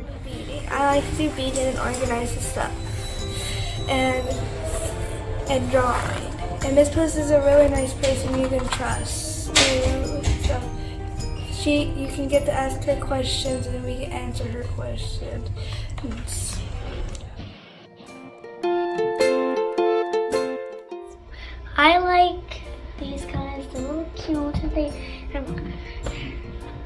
It's just very fun. I like it a lot. I like talking with people. I like talking with the people there. I like communicating. It's very just nice and fun to like talk and communicate with the people here. It's just fairly fun for me, and I really like it. Learned that I can trust people and open my mind if something is bugging me. Now that it's okay to be mad, that it'll be even better, and something that will be even better if you're calm. And the source is pretty nice too. Bye. So we wanted to end with littles again. We have 2 teachers that are supporting this work, and they're very different in their background and their approaches, and they personalize it in a way that makes sense for the students. And I want to thank Darian for her leadership around this work. I think bringing it to life is always tricky as we try something, and we're very aware of resources, and that's why when we're talking about the assessment, we are continually checking. When we talk about priority learners, we know that students with diverse abilities are priority learners for us, and they do not have any time to waste. So that it is critical for us to be checking to make sure is what we're doing making a difference. If not, why not? And then what next? So thank you, and we're happy to take any questions. Trustees, Trustee Lizzie, then Trustee Sousa. I love this. This is where my heart is. One of the questions that I have when you talk about this work going from the group to the teachers, families play such a critical role also, in particular with children that are really struggling, and I mean their world could be chaos at home. So how is that connect between group to teacher, back to family to reinforce all the great work that you're doing? Do you want to share? I think in this case we're relying on the classroom teachers to be that primary contact with parents. Because we are a pilot program this year and we're in and out, that classroom teacher is the consistent contact for families. So they have remained that person. So in shifting the functional skills groups and letting the teachers know, the expectation is that they're also sharing with the families what they're seeing in the classroom and with the students and their skills. So those skills that they're gaining, they can be like the teaching of the parents too. That was my. And our hope, I think, is with that pre-assessment going home for families, that they can see, oh, okay, like these are the kinds of things that are the important skills that would help for my child to feel more successful or more connected in the classroom, because sometimes it's that explicitness of what is on that pre-assessment that might help share that information as well. Trustee Sousa. Thank you. This is wonderful work, really important work, and thank you. Thank you for it. Two questions. One is, like, since it's a pilot, like, how will you be evaluating 2 years, 3 years? Like, I'm just curious about the evaluation and how things are unfolding over the course of time through the individual journey, so I'm curious about that. And then secondly, how were the schools selected in any particular way, or was it on the basis of them approaching you in terms of needs and whatnot? So I was curious about that. Answer the second one first, because that one's easier. So we selected schools based on referrals through collaborative support team, and where we were noticing that we were having cohorts of students that may need additional support. An example would be Drinkwater is a beautifully diverse school, and we just know that based on work that we're doing at the district level, that there was increased complexity. And so we had been in the school from September providing additional support, and that's kind of where this kind of emerged. Same with some similar pieces with a connection at Bench. So we started in places where we knew that the team could easily come in and pick up the work because we'd already been in some of those places. So the two new schools that we're going to be going to, we haven't released yet because we're just beginning those conversations. But again, those are based on new collaborative support team referrals, and again, noticing where we might see a cohort, for example, a cohort of grade 2s. How could we come alongside the school and provide some additional support around a cohort of grade 2s? And as far as assessing and over time, I think that's still emerging. I think we know all the students that have been in that work. And so I think that is something we could go back to check, but we haven't formalized a strategy for ongoing checking of individual students over time. But that's definitely something we would have pre and post data on for every student that participates. And we're seeing them initially almost like an inquiry cycle, so like a 6 to 8 inquiry cycle where we're going in and trying some things. What did we notice? For some students, maybe that's all they need. They just needed a little 6 to 8 week boost around something that was tricky for them, and they might not need additional support.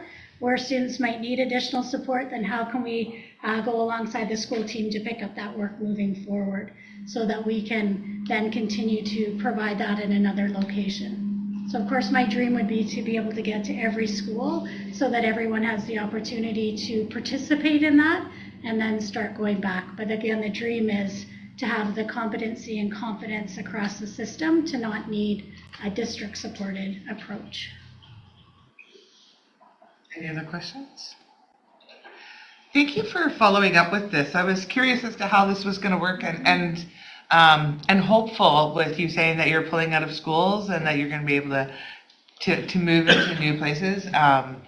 You know, just any measure of success excites me when it comes to our priority kiddos, and so thank you for the work that you do and continue to do to support them. And I would love another follow-up on this program later on, just to see, you know, if you're being forced to go back to the school once you've left, to see if it took.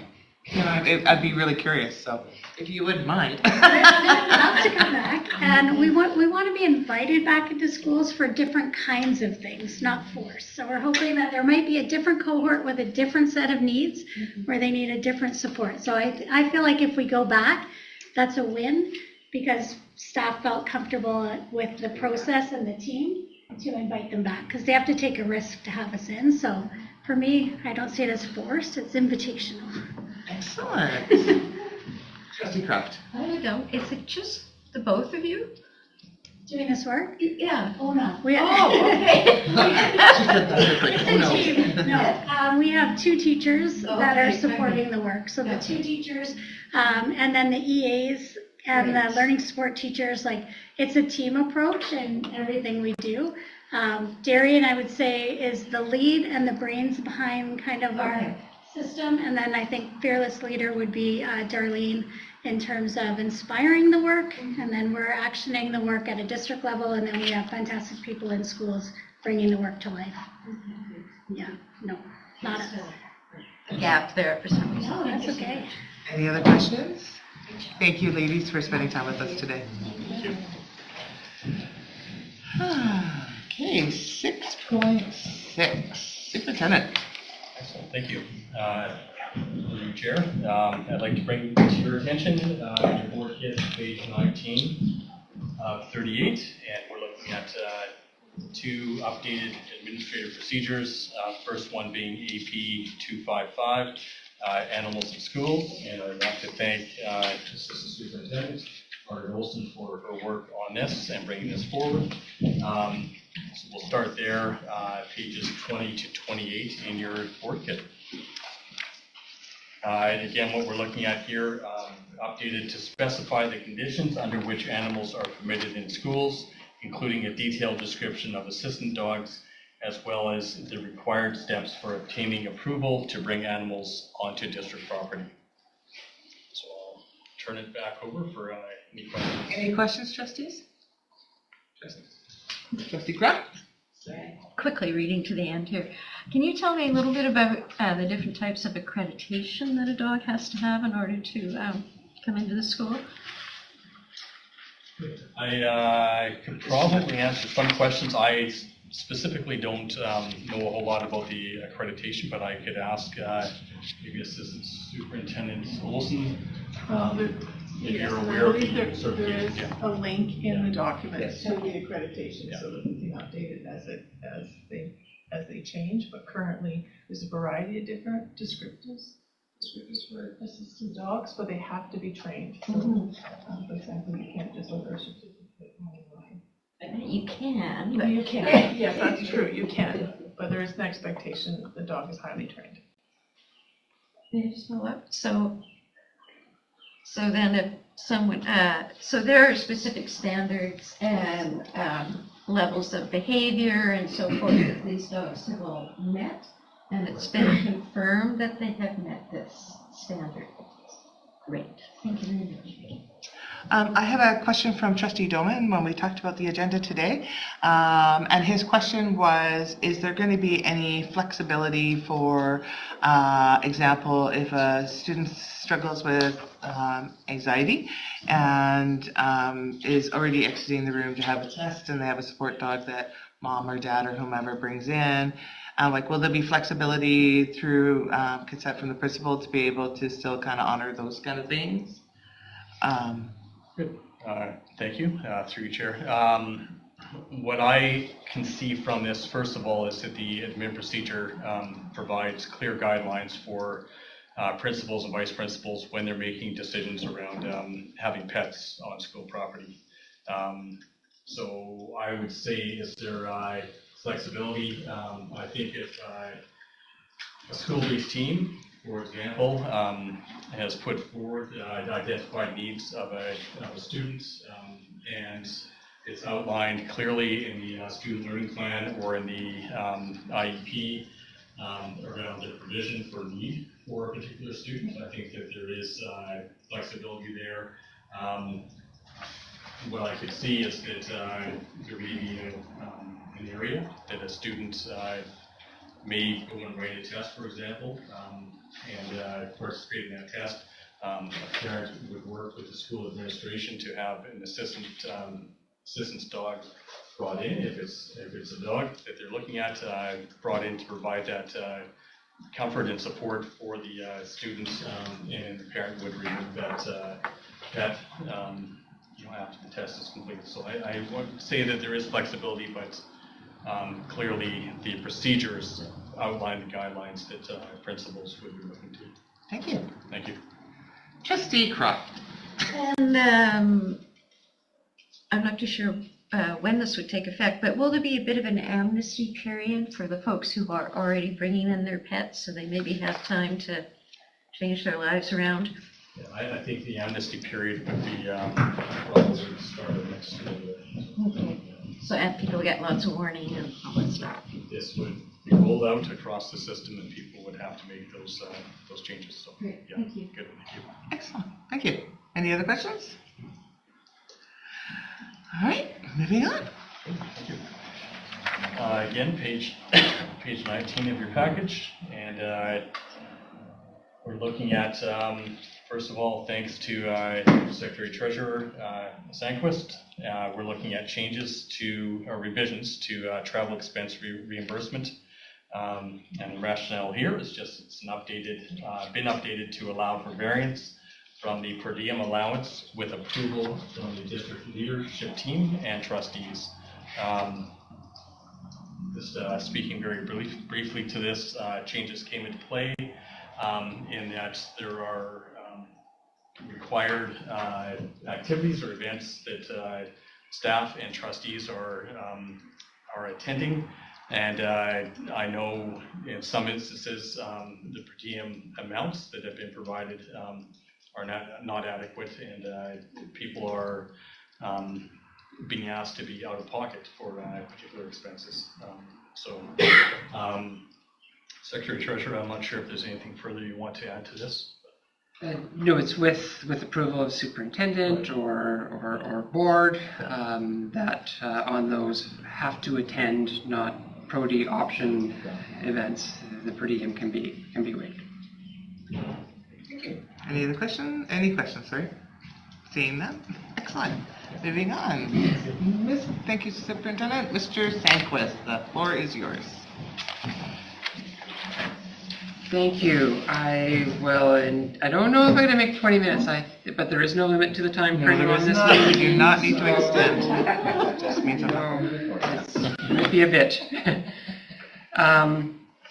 First thing I have in the package, which I put up on the screen, is an updated financial projection, year-end projection as of March 31st, 2025. Not a lot changed on the revenue side since we last presented. The bulk of the variances relating to international student program and rental fees.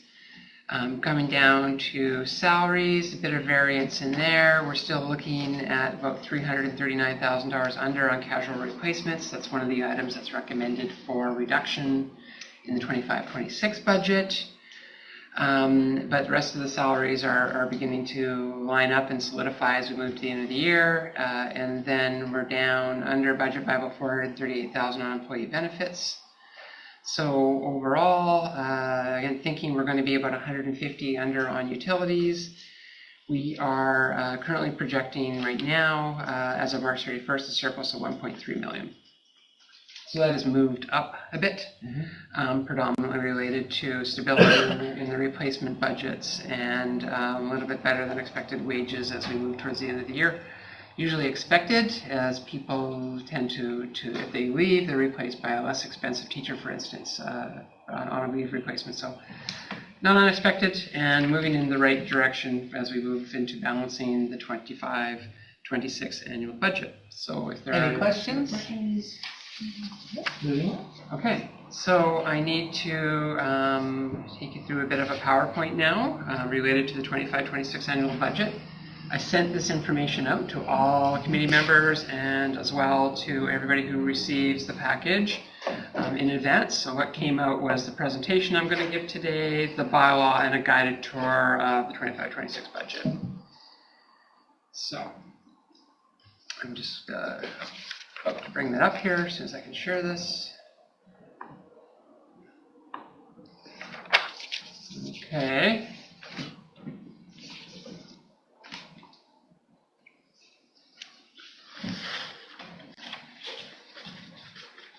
Okay. On your screen, we are now going to walk through the, I believe, maybe the final presentation on the 25-26 annual budget for the Board Education and Business Committee meeting. There are 2 meetings scheduled next week, which may be able to be taken off the calendar pending on the outcome of today. So the first slide here is just to do the quick reminder on the budget guiding principles, as we always want to remind ourselves on the principles that the board adopted in February, and they are here before you on the screen. I'll just go through this at a very high level. We're aligning to Strategic Plan 2530. We must comply with School Act, collective agreements, board policy. We've been thinking about multi-year implications. We've been thinking about short and long-term priorities. And we're always looking at the contingency balance. And some of that will be presented here this evening. The new priorities, the first 2 are repeats, learning and indigenous ways of knowing, but we have individual and collective well-being and caring for place, which have been updated from Strategic Plan 2020 to 2024. And bringing us back again to Admin Procedure 4012, periods of diminishing financial resources, because it's important always to remember that the board's goal is the greatest efforts to preserve programs when we're budgeting in a period of declining resources, and to maintain the highest level of job security. So these have been 2 focuses as the options have been prepared for board consideration on the 25-26 annual budget. So most of this is reminders from last week. Again, uncertainty, economic uncertainty affects enrollment, it affects inflation. There's a lot of unknowns as we move forward. And cost pressures are continuing to be a major issue for the board, as things such as benefit rates and inflation have not been funded by government. And it's creating challenges as we move into the future years. So far, this is what the board have been up to, and this committee have been up to. The priorities for Beyond Education Strategic Plan 2530 were updated. The budget guiding principles were set around February. There were multiple liaison meetings, and the feedback from those meetings was brought back to the board at a board planning session. There was a survey on the budget. Then you held the public feedback meeting, and there were attendees, and there was feedback received, and an additional feedback that came in through email. And then lots of information has come before the Board Education and Business Committee and the board at separate meetings. And we were recently at advisory last week to talk about the budget and collect some additional feedback. Specifically, at the April 1st board meeting, the board reviewed the funding announcement, changes in operating revenues, changes in operating expenditures, and all the assumptions that were used to create that opening budget position, and there was an updated surplus reconciliation. The board really got into the details at the April 8th meeting, Special Board Education and Business Committee, where there was a list of options to reduce shortfall. There was one-time addition suggested, a balanced budget proposal was presented, and you reviewed information on the two primary special purpose funds, which was Classroom Enhancement Fund and the Community Engagement. On April 15th, the board received feedback from Advisory Committee on budget options, and then this meeting, we're going to look at the 25-26 annual budget bylaw. There's a walkthrough of the options as they align to the board's strategic priorities. Want to walk through the two capital reserve balances, invite trustees to provide feedback and recommendations, and then ask the Board of Education and Business Committee, if they're satisfied, to make a recommendation to the board to adopt the budget at the May 6, 2025 open board meeting. Okay, so here we go.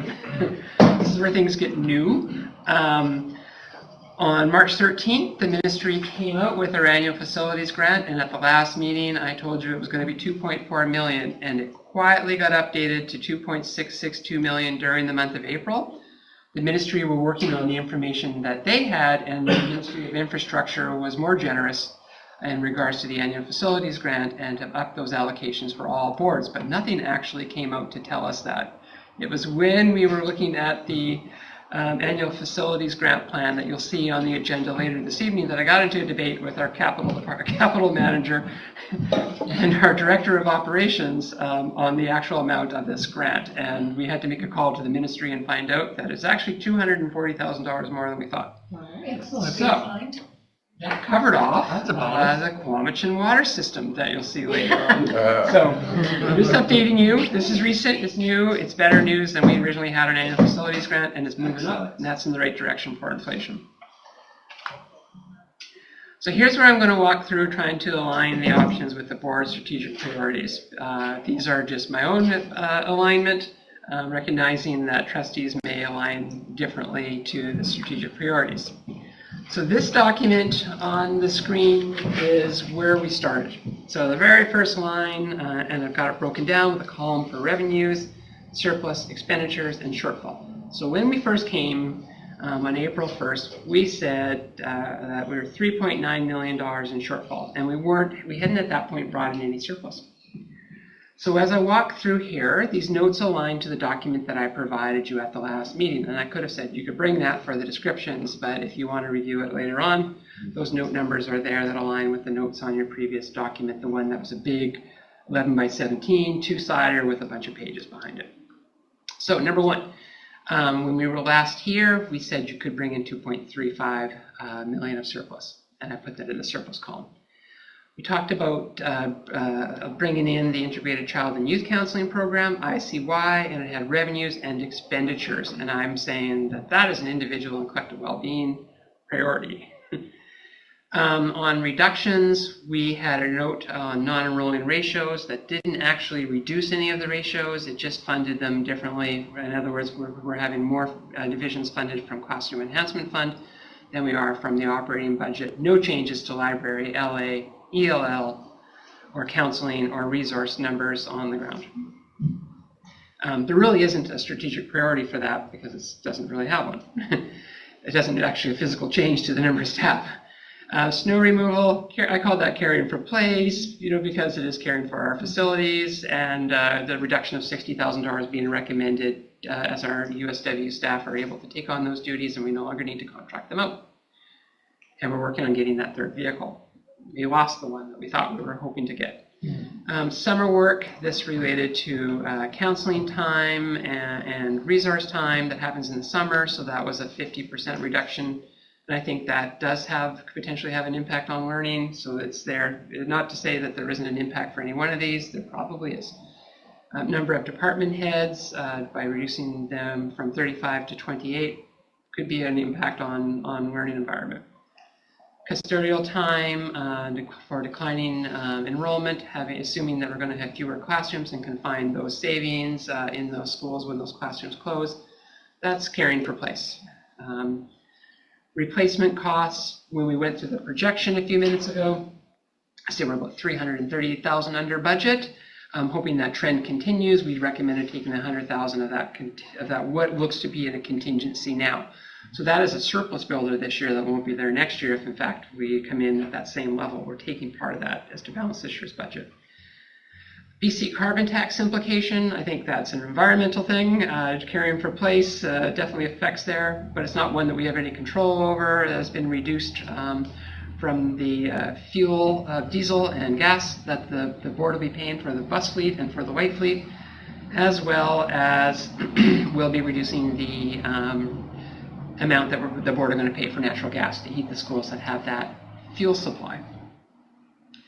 Communications consultant, that was under note 10. That was a one-time carryover for our director of communications who was on a short-term contract. Those duties now assumed by Assistant Superintendent Rowan. And then Trustee Pro-D, this is your own learning, where you had a little fun that I think many didn't know was there, but doesn't affect your attendance at board authorized functions. Okay. We're getting to the balanced piece here. Supplemental Indigenous education, that is Indigenous ways of knowing. There is still about $700,000 projected for the end of the year unspent in Indigenous education. The suggestion is pay that first, come back and revisit these enhancements when those funds are depleted. 21st century learning, that is a learning environment. $75,000 for furniture. We know in a position of declining enrollment, and having a school full of furniture with old couch in secondary that we believe we can make do for a while with the furniture that we have. Strategic plan implementation, that's all of them. That's every strategic priority. And those funds were funds to help with the implementation of that plan, which is well on its way with the Climate Action Committee and all the other work with the Early Years Committee that's currently happening. And then under investigations, we're hoping the trends continue and that we can do a little bit more of those in-house around fees that we pay to investigate a matter of issues that would normally not be discussed at an open board meeting. School messenger, this leaves in place the call-out system for safe arrival. I think that is key. And the balance of what School Messenger was intended to be used is being done through MyEd.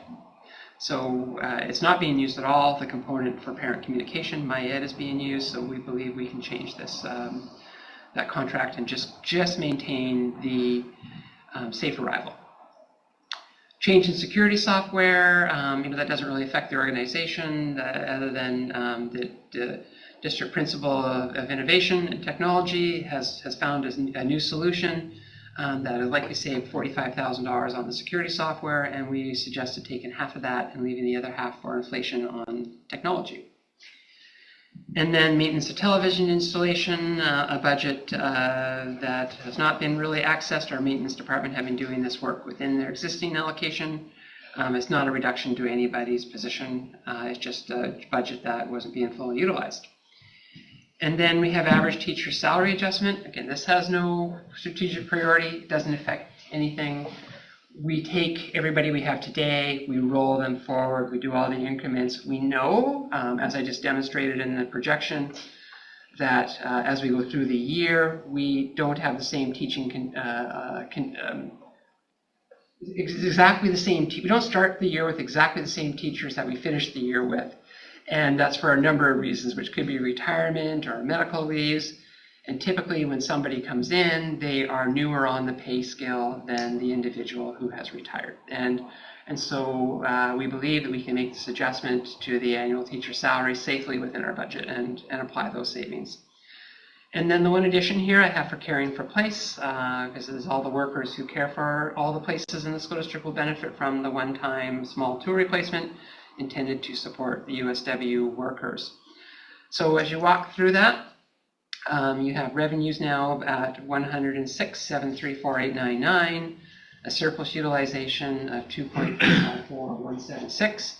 Those add together to $109,089,075 nets to a zero or a balanced operating budget. So if there's questions on those, I can wait to this slide or the one before. I have Trustee Kraft and Trustee Sousa. So I think about custodial time and fewer classrooms, and then I'm looking at snow removal, and I find it kind of, as I understand it, this would reduce the number of hours for some of our custodians, which would then cut into their salaries, so that's a really unhappy kind of a thing. Mm-hmm. And I'm also thinking that we often hear that custodians don't feel that they have enough time to get the classrooms really clean. And if that is, it's been a while since I've heard that, but if that's still a thing, I'm just wondering if for the sake of 50 grand and we have a big fat surplus, I don't know, I'm just wondering if we could limit just keep some more cleaning going on, because we know we need it, so it seems unfortunate to slash it.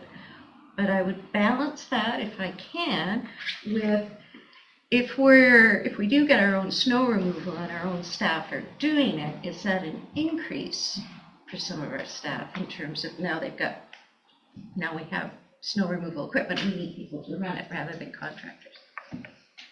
It's different staff. Okay. All right. So not because it would be grounds that would traditionally do the bulk of the snow removal.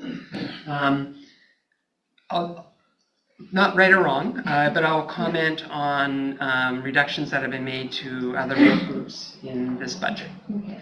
So we started out with declining enrollment, reducing teachers by about 1.7 million, and that had come out, kind of not on the sheet, but because the numbers had dropped. Declining enrollment had affected QP by just over $800,000 because of a reduced number of designations and the clerical positions that were already out. We expect that there will be some admin reductions when we go through our final staffing, which will be to create more contingency.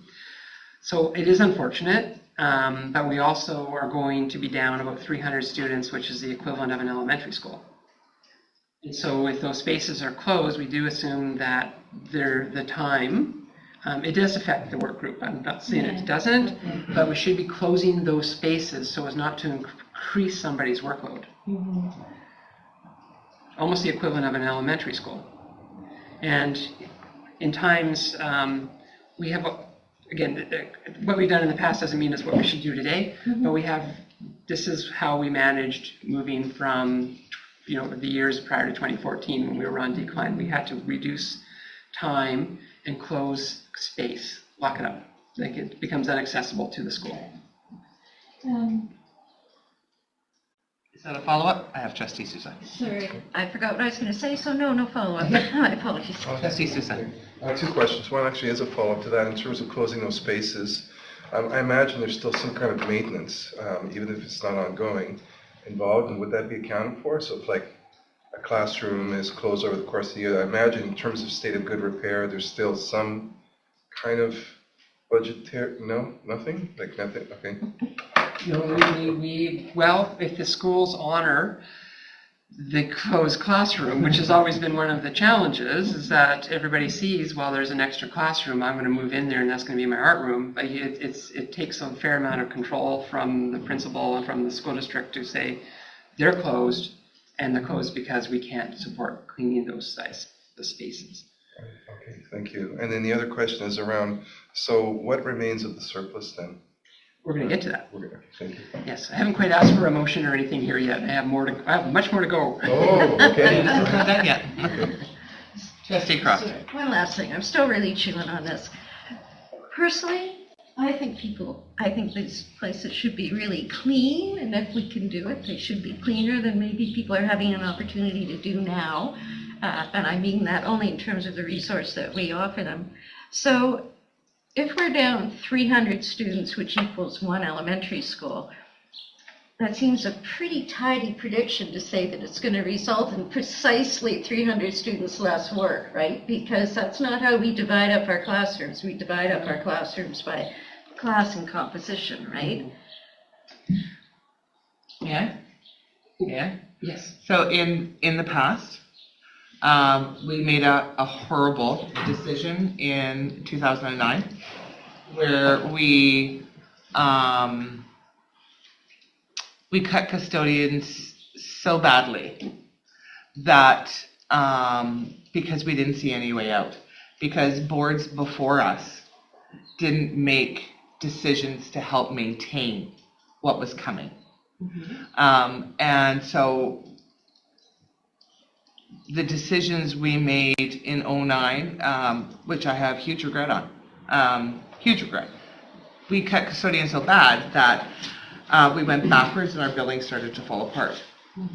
And what we realized that as we slowly were able to start putting stuff back is that we had to find a level, we had to find a place where we were comfortable if we had to without taking programming away from kids.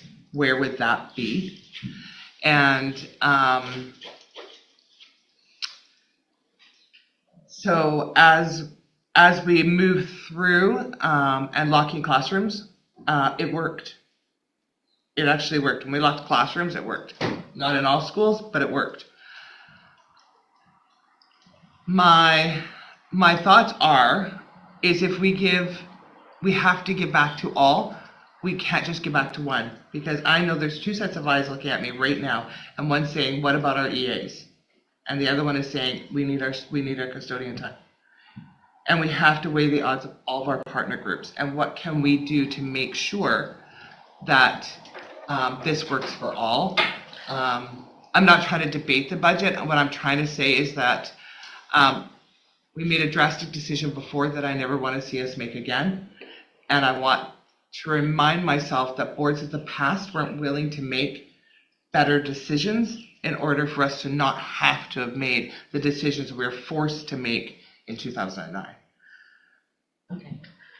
I agree with everything you've said. I don't think that any of my rationale is different than any of that or coming at it from a different way.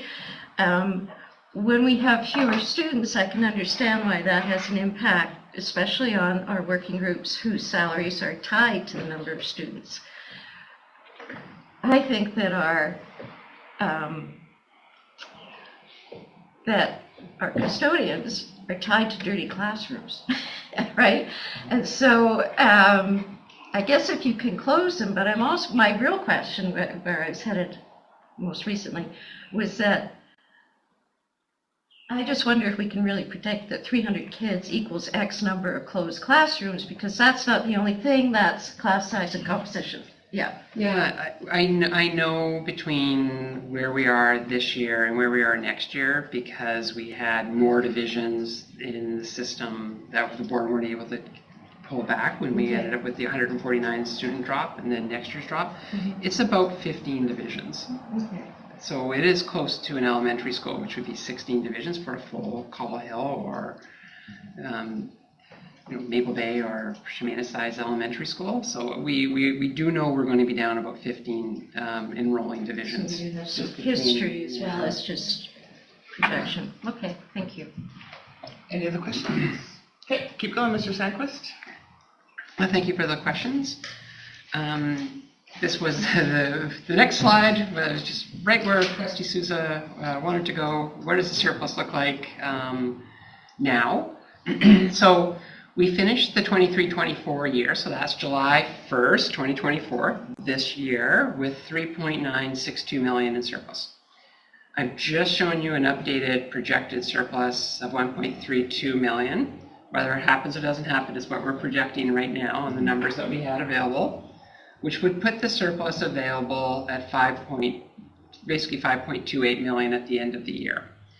If the board utilized the 25-26 annual operating budget recommended amount of 2.354 that we've been talking about, you'd have a remaining surplus of $2.9 million. That is a percentage of 2.68% of that $109 million that I showed you as the total. That lines up with the 1 to 3%. It's still at the upper end of that. But we also know that it doesn't always get replenished. It depends on what happens in a school year, and it disappears quickly in our long-term projection. Okay. Moving on. What does the current budget look like?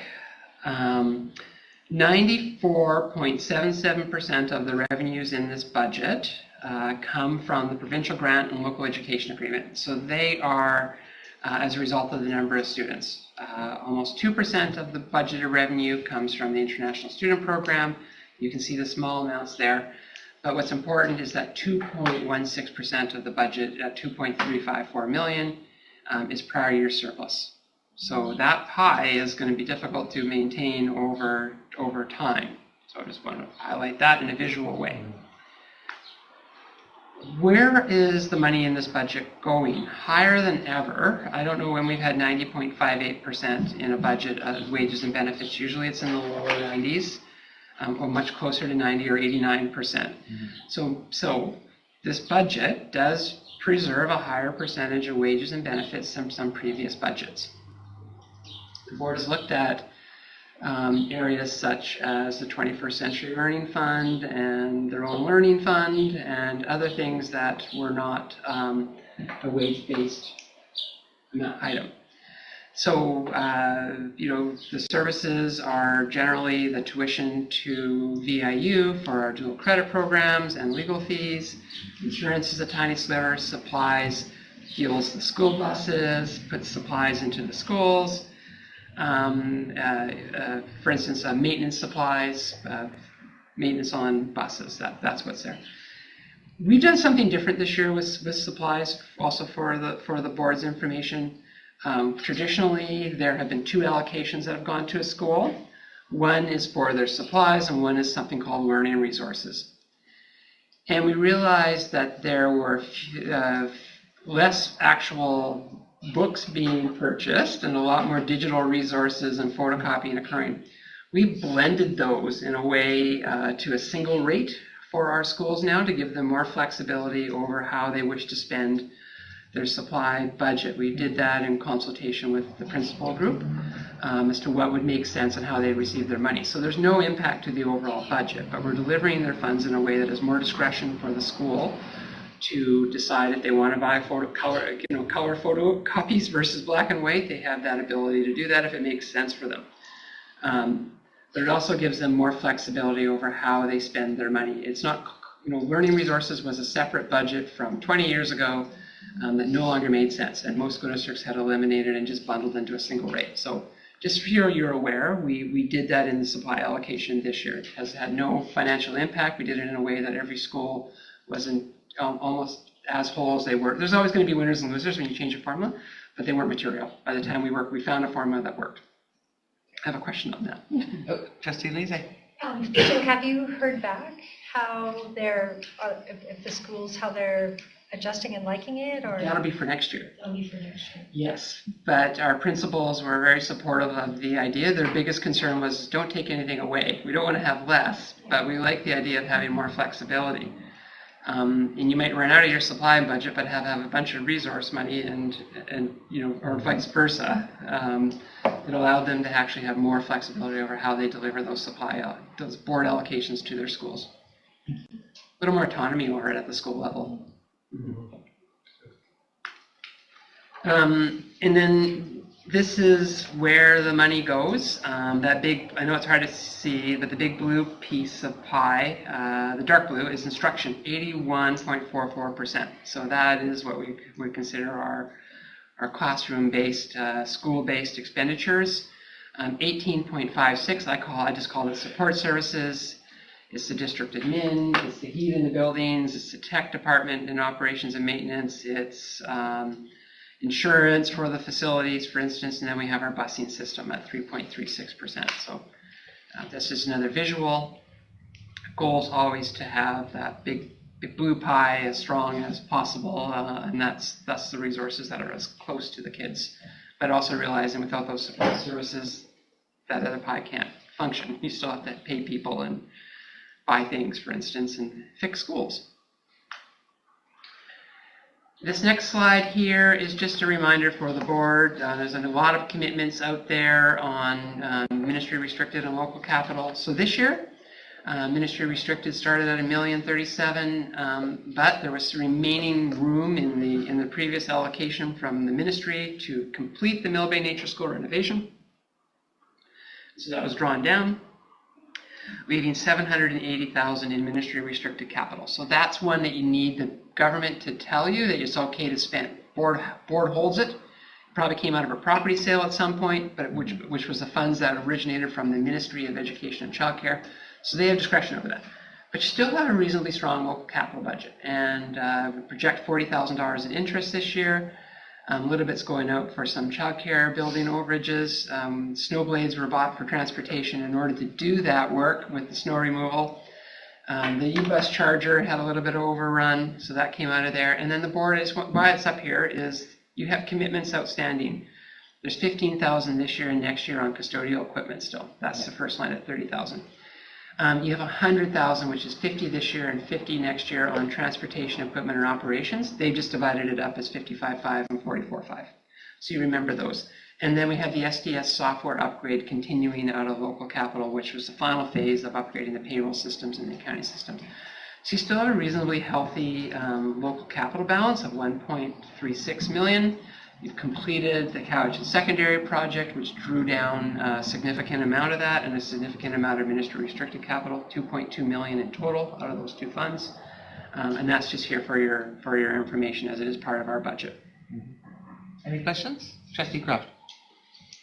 Is there ever going to be any money to fix the drainage in the number of schools that turn into swamps for 4.5 months of the year? Is that capital? That's capital. And that would be a use of funds such as these or funds such as any future property disposals that may or may not occur in the future for the board. The ones that may or may not occur? Yes, the board has properties in the disposal process. I think everybody in the room understands that. And if they do occur and those funds land in these accounts, the board will be able to make some big decisions on how to best use those. Do we have any idea what it costs to recuperate, but restore a field and maybe put some trees and some daylight? We don't know. Okay. That's information, but our director of operations had to leave, but he would have a good idea. Okay. So that concludes what I had hoped to share with the board today. You received a copy of the bylaw in your pack. Like I sent it out as a separate email. It wasn't included. And you received a copy of the 25-26 annual budget guided tour. And what the intent of this document was to explain the variances between the amended budget and the annual budget and be transparent on what those changes look like. So this is a reporting out document, really as part of the board's guiding principle to report back out on changes that have been made on the budget. Many of those are included in this document. As well, this document is also, I believe that we've just gone through, relatively transparent on the items that are being considered. So trustees, I don't have that figure in there. Oh, it is actually have a better, that motion is scrapped. This is the new motion that was rewritten.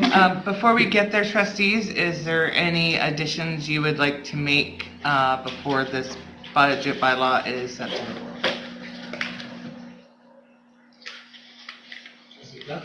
I'd like to move that we we're reducing in terms of the cleaning budget from $50,000 to $25,000. And that we would have to make up that as $25,000. So is there a seconder to this motion? Seeing none. Is there any other? No changes? Then we're ready for a motion? Okay. That the Board of Education and Business Committee recommends to the Board of Education of School District 79, Cowichan Valley, the 2025-2026 annual budget bylaw in the amount of $1,132,784,738 for adoption at the May 6, 2025 open board meeting. Moved by Trustee Croft, seconded by Trustee Sousa. Any discussions? Hearing none. All those in, No, I just wanted to make sure you could see. okay, thank you. All those in favor? Okay. Thank you. And then Jason gets to get off. Mr. Sandquist, annual facility submission? Yes, I'm just sharing the screen for that.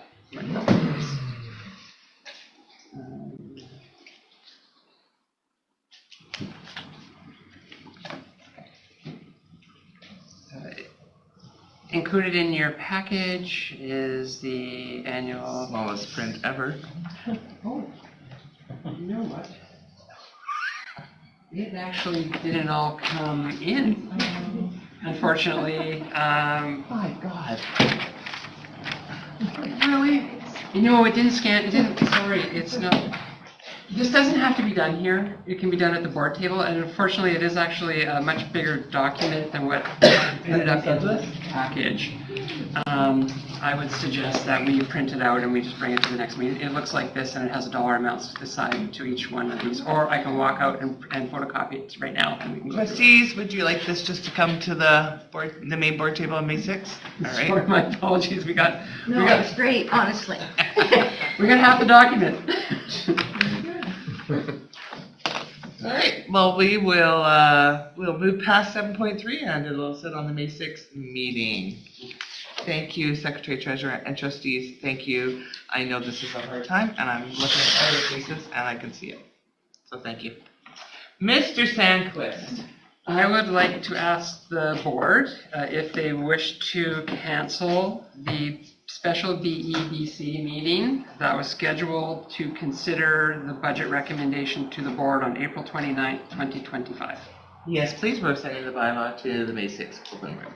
And we can also cancel the whole date on May 1st, 2025 for another special education and business committee required, if it was required for the budget. That is correct. Thank you. Thank you. All right.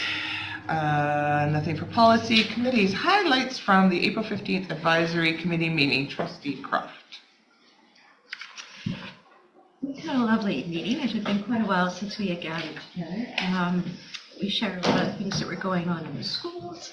And I guess one of the biggest attractions there was the Secretary Treasurer's look through of the upcoming budget, very much what we looked at today. I'm sorry, that's all I've got this time around. Thank you, Trustee Croft. Seeing no other business, motion to adjourn. Moved by Trustee Sousa, seconded by Trustee Lise. All those in favor. Thank you, folks.